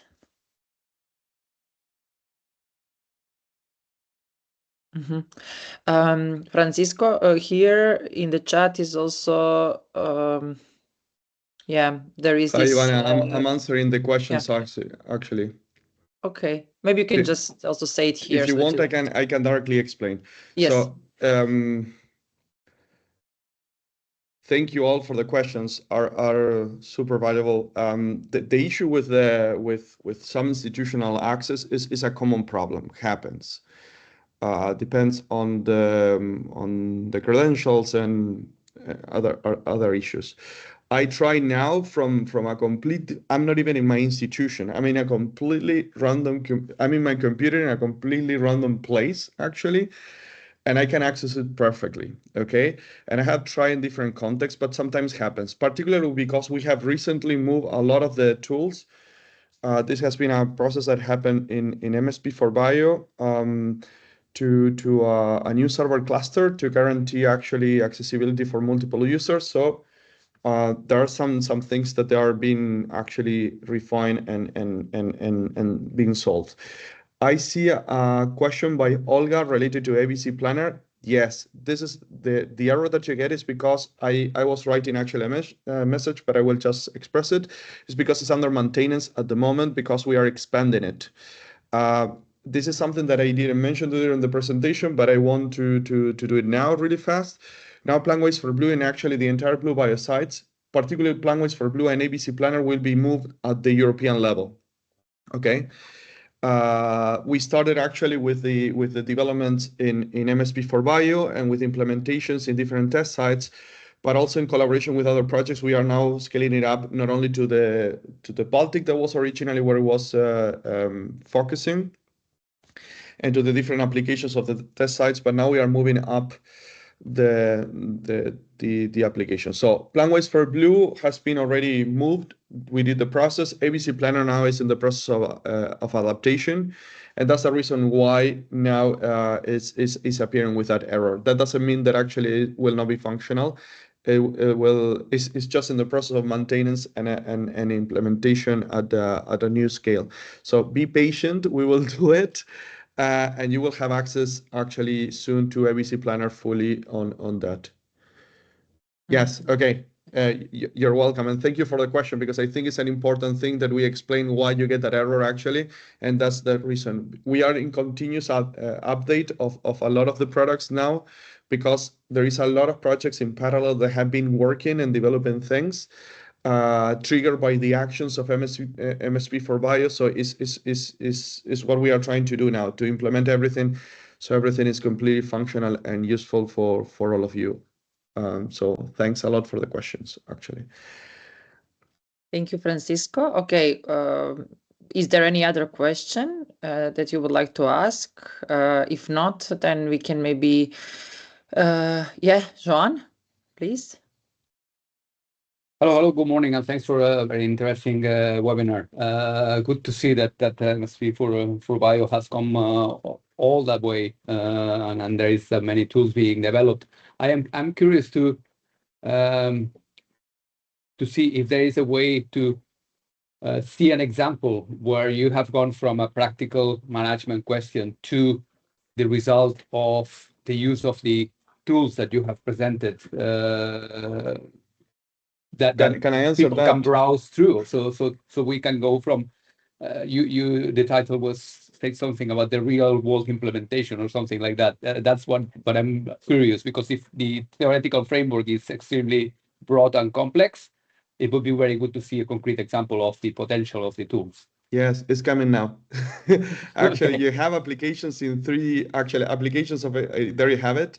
It's actually the step, and we will show actually three applications, but actually the people has been working not only with the development team of the SA1 and decision support tools, but also from the test sites. Actually, they have been working directly with us on the implementation of this. So I will not do any spoilers of what is coming now. Sorry for being impatient. No, but it's perfect. Yes, exactly. Well, thank you so much. Since there are no other questions, we will take a small break now, but please stay with us because then, yes, in the next session, right after the break, we will have examples from our test site, so you can see how the application process of all these tools that were presented went, what are the results, challenges, and so on.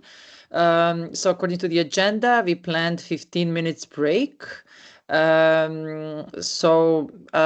would even suggest maybe to shorten it a bit and come back at 11:20 if the presenters are fine with this, so that we can proceed and people can plan their time and stay with us. Is that okay? Okay. We are back in 10 minutes or 9 minutes at 11:20. Thank you.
Okay, I think we can slowly come back, as we said, 11:20.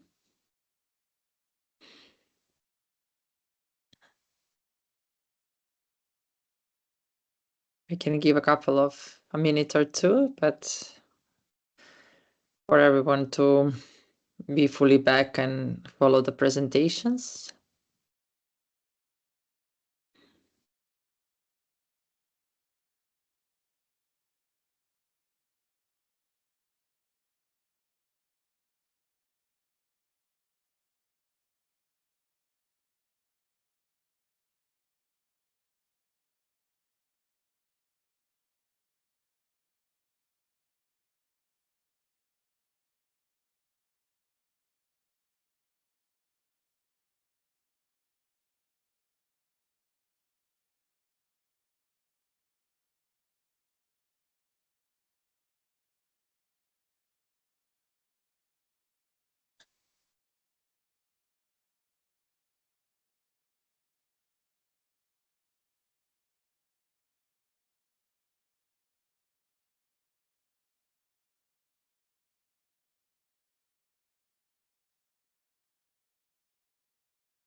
Okay, I say we start so that we can then have some time for a nice discussion before we close the webinar.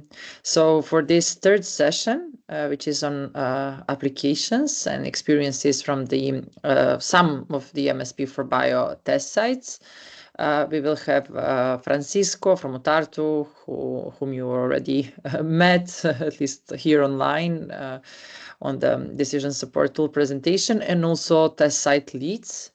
So Francisco, I will first give you the floor, and then you can, go one after another. Thanks.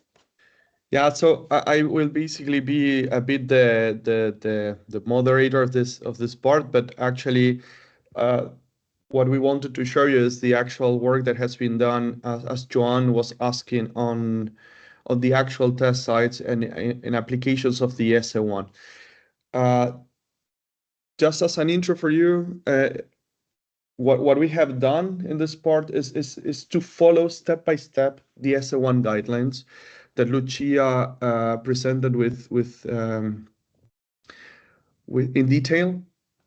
So you will see that the actual module steps that Lucia presented at the beginning of the webinar will be actually listed, and we will be describing what happened in each of the test sites for each of the steps.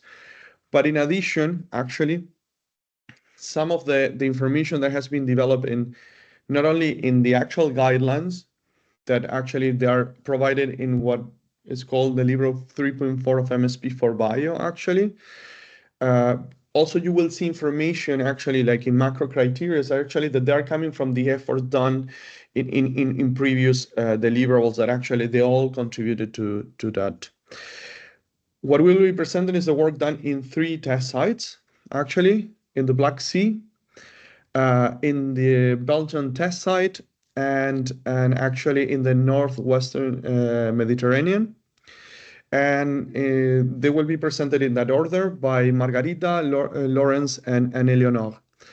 And one thing that I want that you keep in mind is that the idea here is to show the diversity of test sites that we have, and in addition, the diversity of tools that have been implemented in this context, going from cumulative impact assessment to prioritization tools to actually the use of the climate criteria guide and analysis that was developed actually in task 3.3 of MSP4BIO to show you how different approaches implemented in SA1 can be actually applied in real cases. So I give the floor now to Margarita for starting with the Black Sea. Thank you very much, Francisco, for this nice introduction. Just to present briefly myself, I'm Margarita Stancheva, coming from Center for Coastal and Marine Studies in Bulgaria. We are partner in the MSP4BIO, and we leading actually the deliverable 5.3, which was focused on developing site-specific planning solutions that actually exemplified and showcase the results of the implementation of the entire EC framework, including the EC1 Ecological Toolkit, and all these EC modules served as a base for developing, elaborating our test site solutions. So in our case, we applied the EC1 Ecological Toolkit in order to answer the key management question defined for the Black Sea. And just to mention that all the management questions were actually prioritized with the active interactions and involvement of our communities of practice during the course of the project in different interactions, workshops, interviews, etc. So finally, we have selected those key management questions focus on how to assess the cumulative impacts of human activities in case of MPAs extension to be integrated in the maritime spatial planning. So in the first phase of applying the ecological toolkit EC1, the scoping, we defined clearly the same, how to assess the cumulative impacts of human activities, pressures on species of relevance for conservation in the Western Black Sea test site, in order to, as I mentioned, to inform the future maritime spatial planning and marine protected areas processes. So as a methodology, together with Francisco and colleagues, Lucia from CNR, we defined and pre-selected to apply the cumulative, the plan-wise for blue, and its cumulative effect assessment in order to evaluate the cumulative impacts from human activities and pressures on natural values. This methodology was also co-consulted and co-validated with our community of practice. As regards to ecological targets, we focus on 3 species of key marine mammals, which are of interest for conservation. These are Tursiopsis trucanthus, Phocana phocana, and Delphinus delphis. And the microcriterion which was considered is vulnerability. Next slide, please. Okay, so the Western Black Sea test site is a cross-border test site, including a cross-border area of Romania and Bulgaria. This site includes diverse coastal, onshore, and offshore domains, valuable marine protected areas, which are nationally designated, but also under Natura 2000, also wetlands, which supports huge biodiversity and ecosystem services. But on the other hand, numerous current and emerging human activities overlapped with the marine protected areas. So from the list with existing and potentially emerging human activities in the Black Sea test site, we selected military activity, shipping, wind farms, and aquaculture, and particularly to evaluate the impacts and pressures from these activities on the natural values. Due to the course resolution of the spatial data available for the Black Sea test site, and because we explored mobile species, we actually went beyond the scope of the test site's territorial waters, and we extended the application to the entire exclusive economic zones of Romania and Bulgaria. And to highlight that the scoping was an iterative process, we refined actually different dimensions. Then for the next phase, when we implement the data collection and visualization. Okay, next slide, please, Ivana. So data on species, human activities, sensitivities were jointly collected by CCMS and our colleagues from National Institute of Marine Research and Development in Constanța, Romania. Of course, with help and support from Francisco, from the colleagues from UTARTU. Mainly data was obtained from the European Data Infrastructure Network, EMOTNET, from many previous projects. The main one is those focus on Marine Strategy Framework Directive implementation and supporting establishment of monitoring system for citations. Also from participatory mapping survey in the trade-off exercise that we conducted under the MSP4BIO, which is under EC3 module of the EC framework, expert-based knowledge, scientific bibliography, among others. And data processing harmonization integration was conducted by Francisco, colleagues from UTARTU. Next slide, please. For the next two steps, analysis and diagnosis and prioritization and designation, when we collected and actually collected and identified all available data, we decided to explore three scenarios for the three key mammal species to assess and to evaluate the impacts of human activities and pressures on these mammal species. So the cumulative effects of the selected human activities and pressures, they were assessed and mapped, as I said, using the plan-wise for blue and its cumulative effect assessment. So we explored three scenarios, the present scenario, or scenario 0, which corresponds to the current activities in the test site area. And then the scenario 1 also analyzes all the current activities, but including also future emerging sectors such as offshore wind farm developments and offshore aquaculture, which are potentially emerging sectors in the test site area.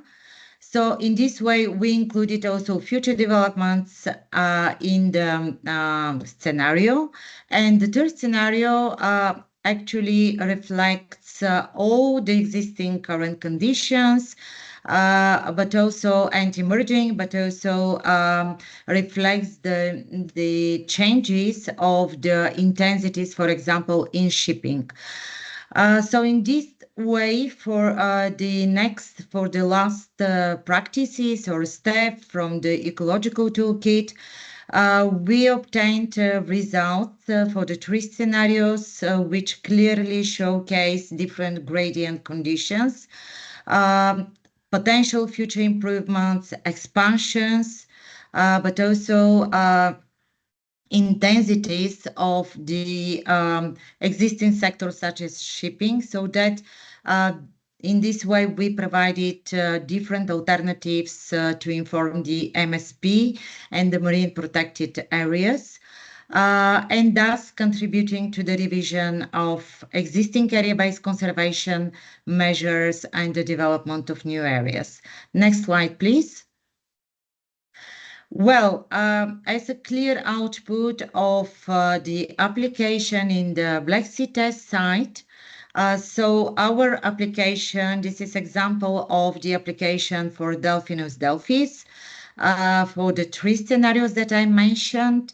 So we exemplified clearly that the cumulative effect assessment of the plan-wise for blue could be considered as a key tool because it comprehensively assess the impacts of human activities on natural values.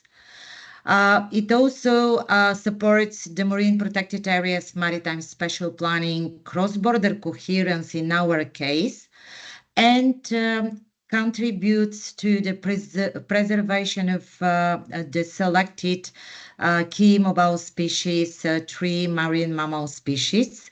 Also, the clear output is that applying the plan-wise for blue, it gives a clear answer to our management questions, how to evaluate the cumulative impacts in maritime special planning in the scenario of marine protected areas extensions. So that is briefly on our application in the Black Sea test site. If you have any questions, I'm happy to answer. Thank you very much.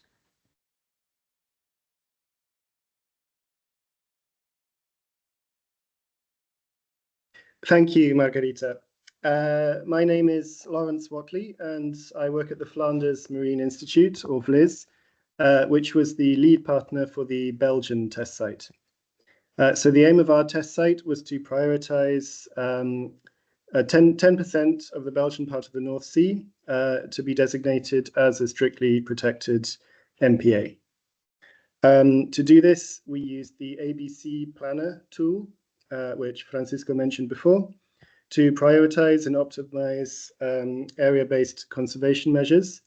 And we did this using different data layers on distribution of nature assets and relevant human activities. Our ecological targets were 5 benthic macrofauna species, which represent 5 different ecological communities, and also gravel beds, which are a valuable physical feature in the Belgian part of the North Sea, which is otherwise mainly comprised of soft sediments such as sand and mud. The 2 macro criteria we considered were vulnerability and stability. Next slide, please. So first, a little bit of background. The Belgian exclusive economic zone is relatively small, but very busy in terms of human activities, which all exert different pressures on the marine environment. So the main human activities in this area are wind farms. We have one large wind farm which is operational, and several zones which have been earmarked for future development. Sand and gravel extraction is also a big industry here, and this area is very busy in terms of shipping traffic. Benthic fishing is also exerts a large pressure on the environment. Belgium is quite advanced in terms of MSP. So the country is currently in its second phase of its maritime spatial plan, which is going to run until 2026. You can see part of this plan in the map at the top. And the third MSP will run from 2026 to 2034. And this is shown in the map in the bottom right. Next slide, please. Thank you. So the first step was to collect and visualize the different data layers. We obtained these data layers from national and regional level data sets and model outputs, and also European level platforms such as eModNet. We have some examples of the different data layers on the right here. And the University of Tartu helped us to process... Scusa. Sorry? Dobbiamo fare The un po' di University of scena Tartu nei helped us contesti. to process, harmonize, and integrate these data. Next slide, please. We then used the ABC planner to prioritize and optimize the designation of strictly protected areas in the Belgian part of the North Sea, using different boundary penalties to obtain a range of results. These results can help to support the conservation areas defined in the next version, the third version of the MSP, and also to designate future ones in maybe the fourth version. These results are provisional. They can be revised depending on any new data that we discover, which can be included in future analyses. Next slide, please. So this map shows the output of the ABC planner in green. These green areas are the roughly 10% of the Belgian part of the North Sea that we should prioritize for nature conservation. These were based on several different input layers. So first, current nature conservation zones. So the orange and yellow areas on the map are the current MPAs designated under Natura 2000. Different human pressures, namely offshore renewable energy, maritime traffic, and benthic fishing. The habitat suitability maps of the five key ecological macrobenthic species, and the modeled locations of gravel beds, which are shown in grey on this map. So we can see that the output overlaps quite significantly with large areas of the gravel beds, also with some areas, some parts of the current MPAs. And interestingly, there's quite a good overlap with the blue areas, which are the marine reserves or more strictly protected areas that the Belgian government has designated in its next marine spatial plan. Unfortunately, there's also a large overlap with a future zone for wind farms. So the central green area, a lot of this area will be developed as a large wind farm starting in 2030, I believe.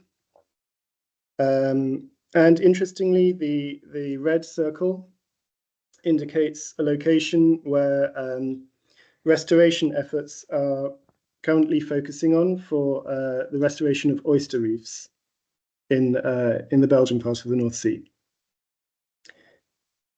So thank you. If you have any questions, you can post them in the chat or ask at the end of the session.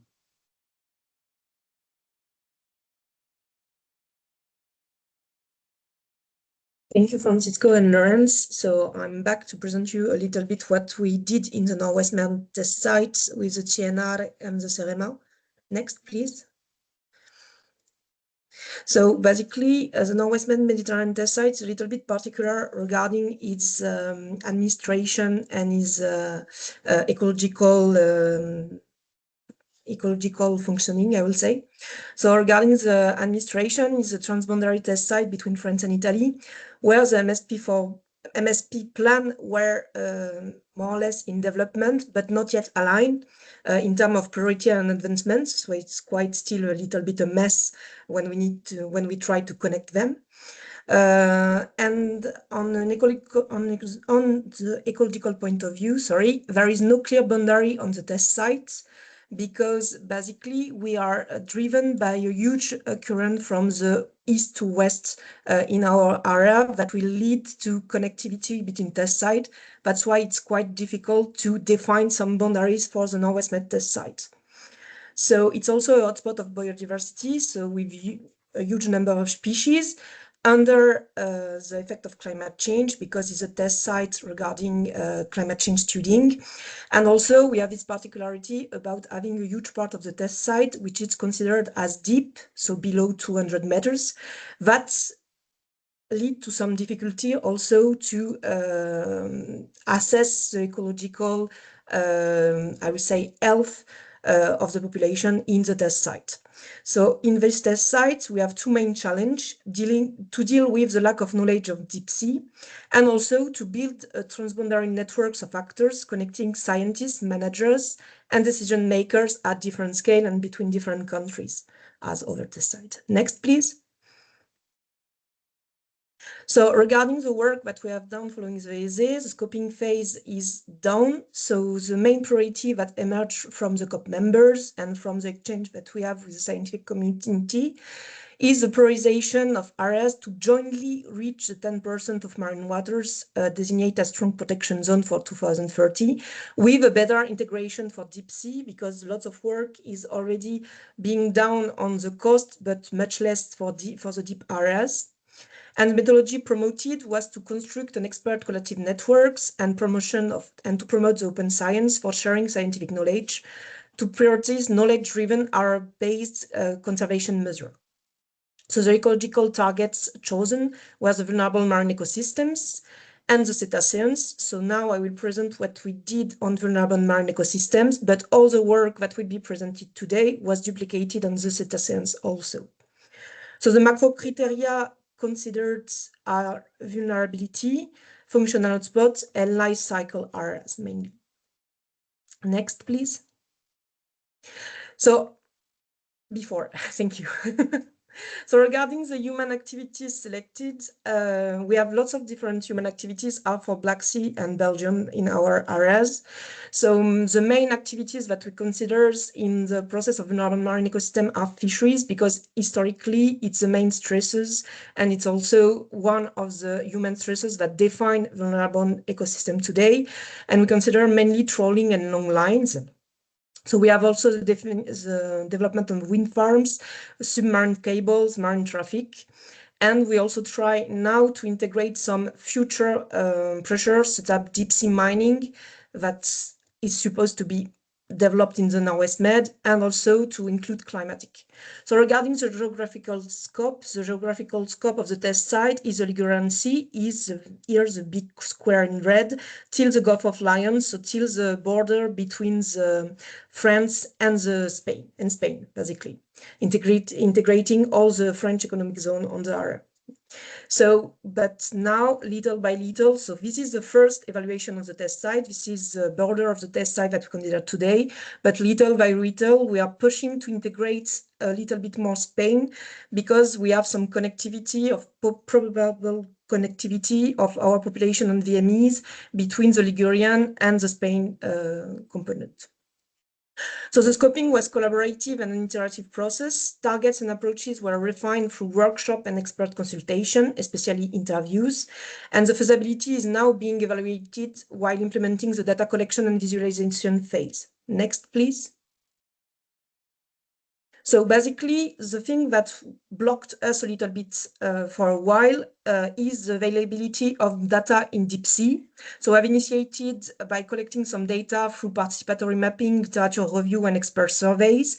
But little by little, there is a huge effort on the Mediterranean Sea to promote open science and data sharing. So we can now initiate work, I will say, on real data sets, I will say observed data, presence data. From the Office Français for the Biodiversity, the General Fisheries Commission for the Mediterranean, and from the European Commission.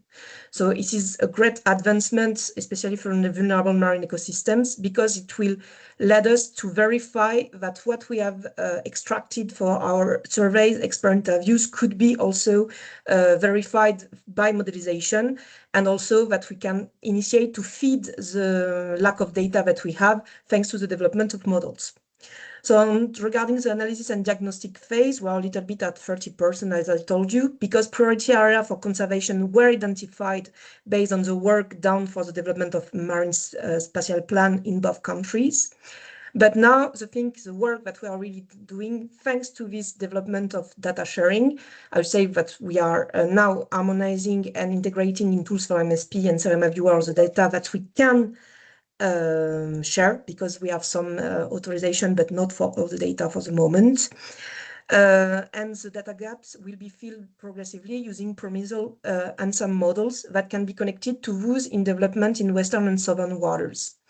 In fact, because we would like to further integrate connectivity consideration before initiating to do modelization, we have made random interview where we try to have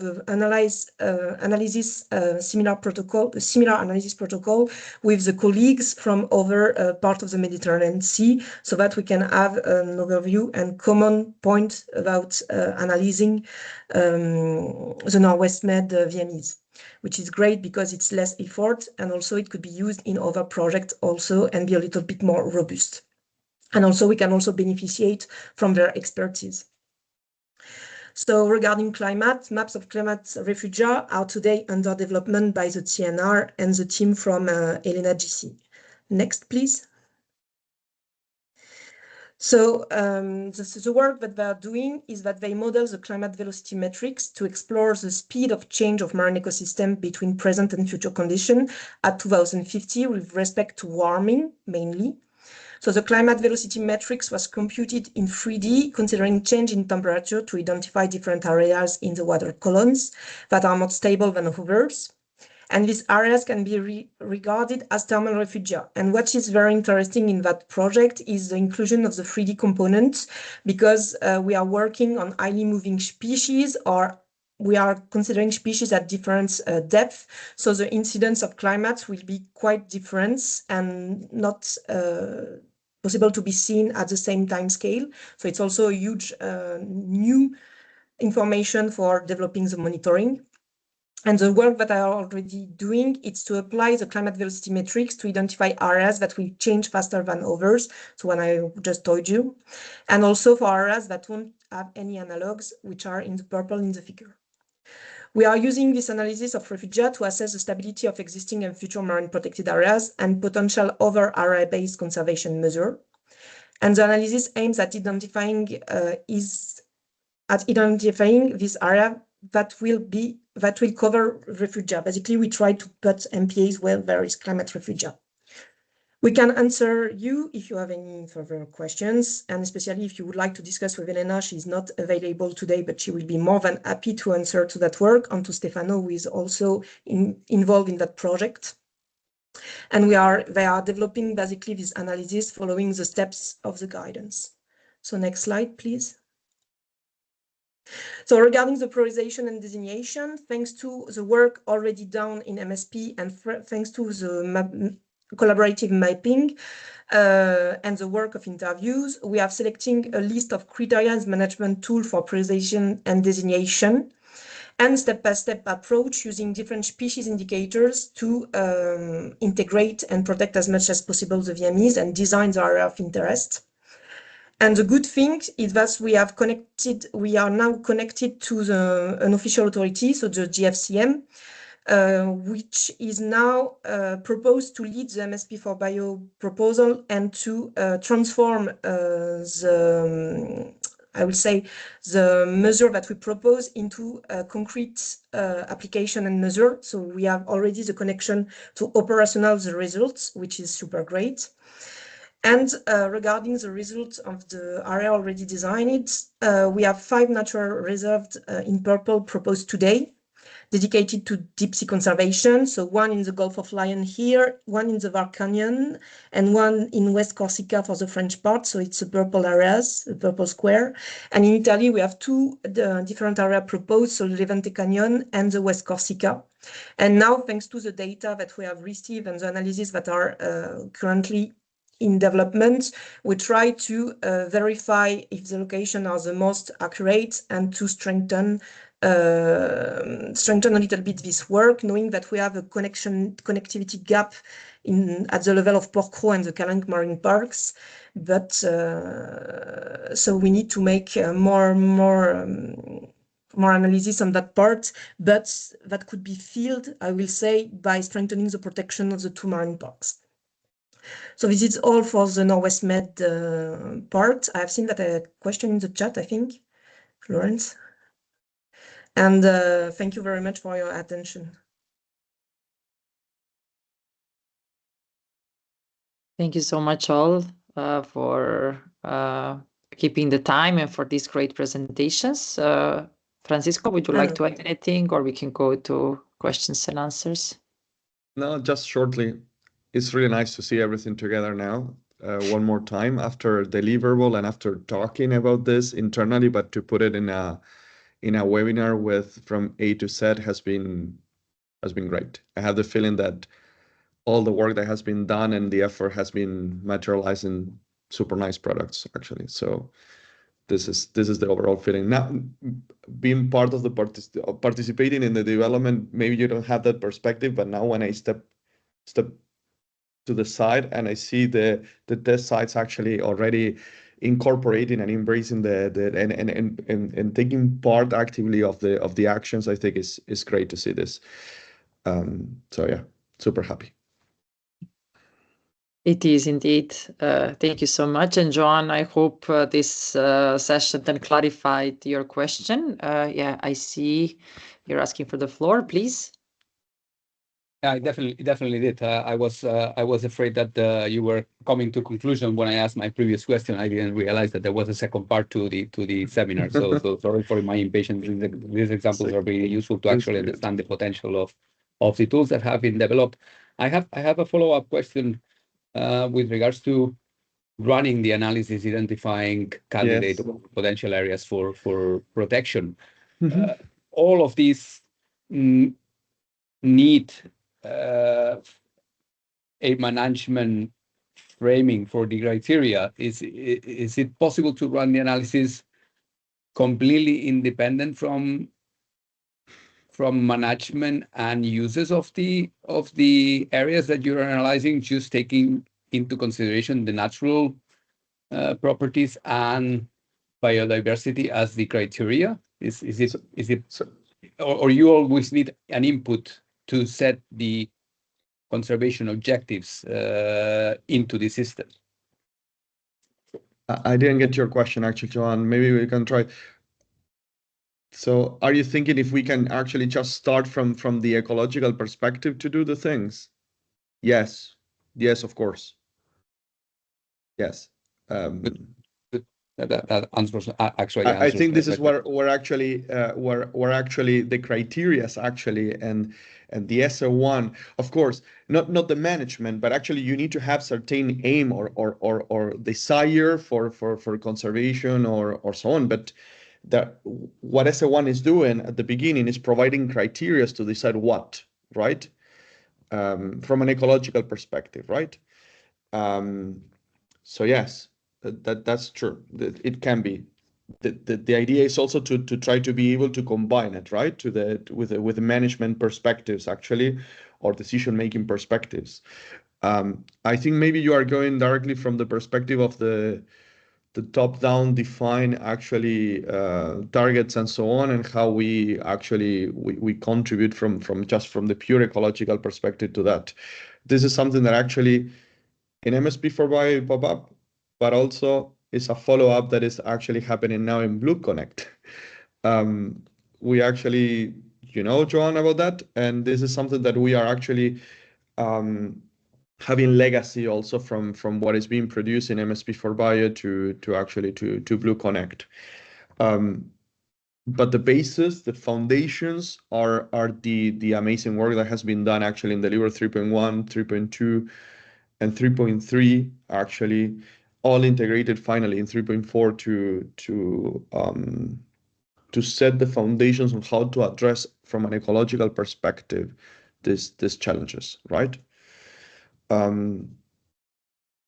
think there is a lot of technicalities to go on, and we don't have the time on that. But I think that's the cool thing. Actually, we try, and this is something, Lucia, you can intervene if you want there, to have that ecological perspective, to have it really at the top.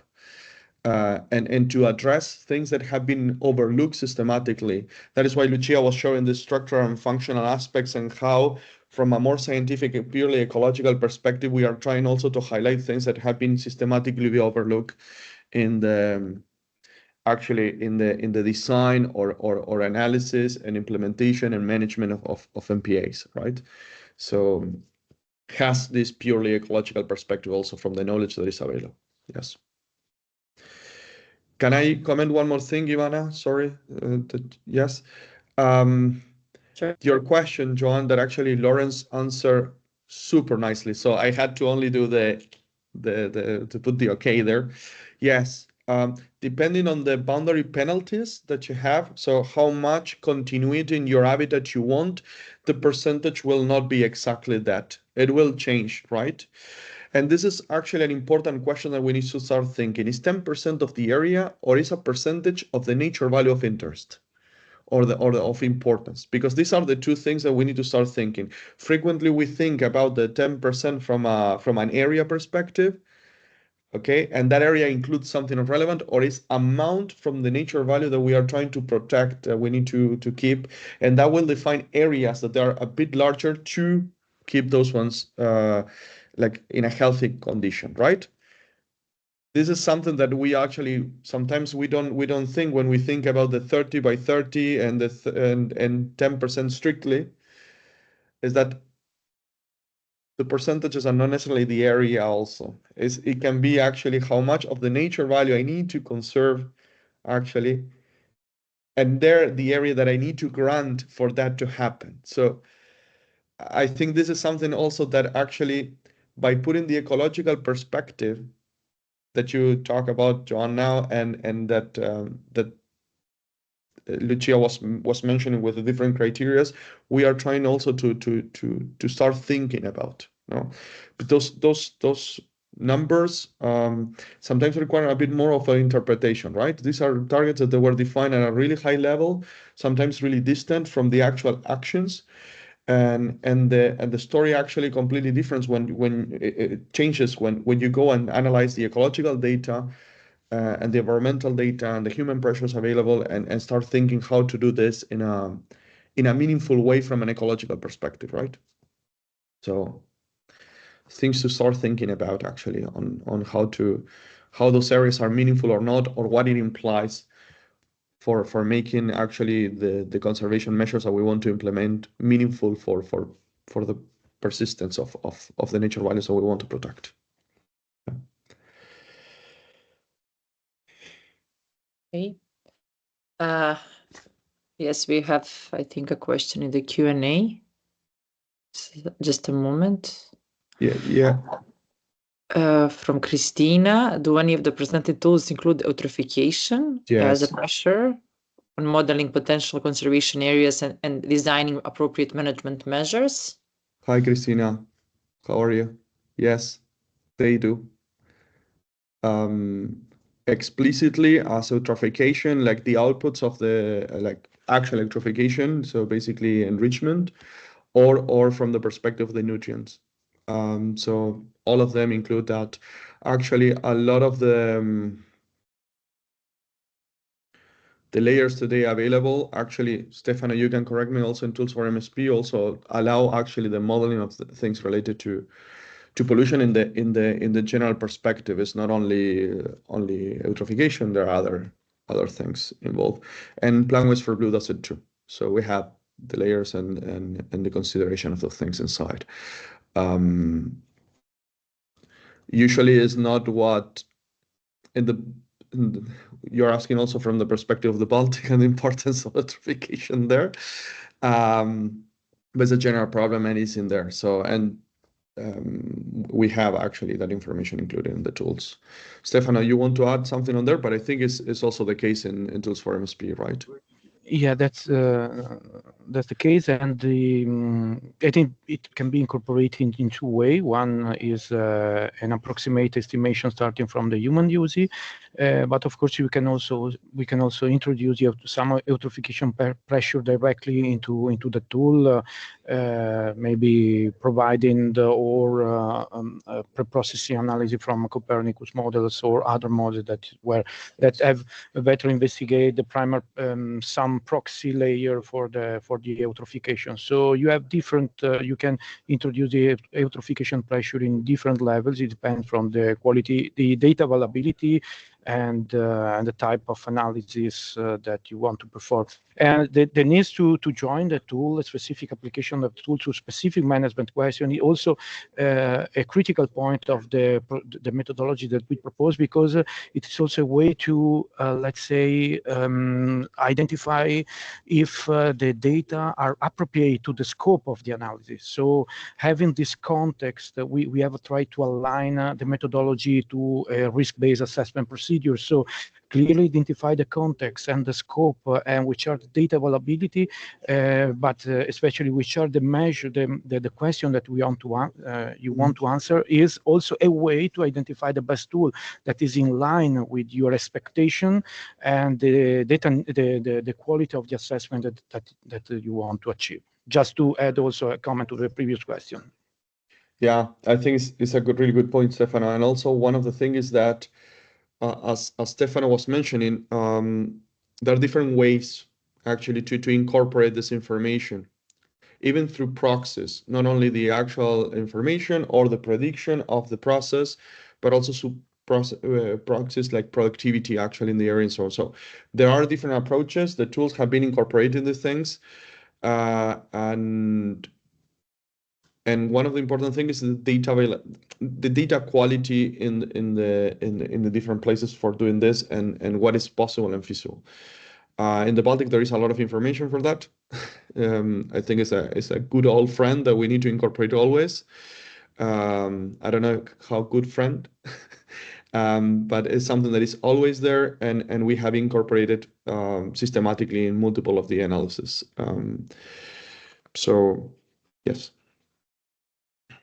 I just want to point to the flexibility of this framework, the ESE 1 and also the ESE General, that we overlook as a system that is going back and forward from one practice to the other to refine, as we said, on the basis of also data availability of information that we have, refine question, and also, as Francisco said, find alternative proxies to answer. So it's really flexible and iterative process that we considered in the construction on this framework, which I think is very important for the flexibility and the application on different cases, test cases, and conditions.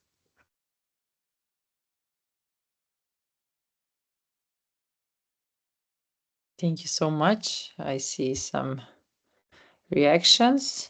Okay, we still have some time. If someone would like to ask something else or to comment before we close the webinar, yeah, we're here. If not, we are also available for any question, or yeah, afterwards you can just get in touch with us, and here you can find yes, how to sign up for the newsletter, to visit our website once more. Everything presented today is available on the website. We are finalizing our final reports and deliverables by the end of the project. So yes, the full list of all products will be available this autumn. So yeah, stay in touch, and for anything we are here. I would say that since there are no other questions, we can even close the webinar a bit earlier. This recording will be available on YouTube and online. Yeah, in the next couple of days, it will be published. So unless the speakers want to add anything, I would like to thank you so much for your time and participation, and hopefully our work and results of MSP4BIO project are useful. The best part of every project, or let's say the best impact, is really to use the products in different processes and other projects, so that they're really useful, in this case for the MP and MSP process across Europe and hopefully even beyond. Let's see, I see something in the chat. Okay, yeah, just some comments. Thank you so much. And yeah, please, if the speakers would like to add anything before we leave, please. If not, we can close the webinar. Just thank you, everyone, for coming and attending. Great. Thanks. Thank you all, and see you soon. You all.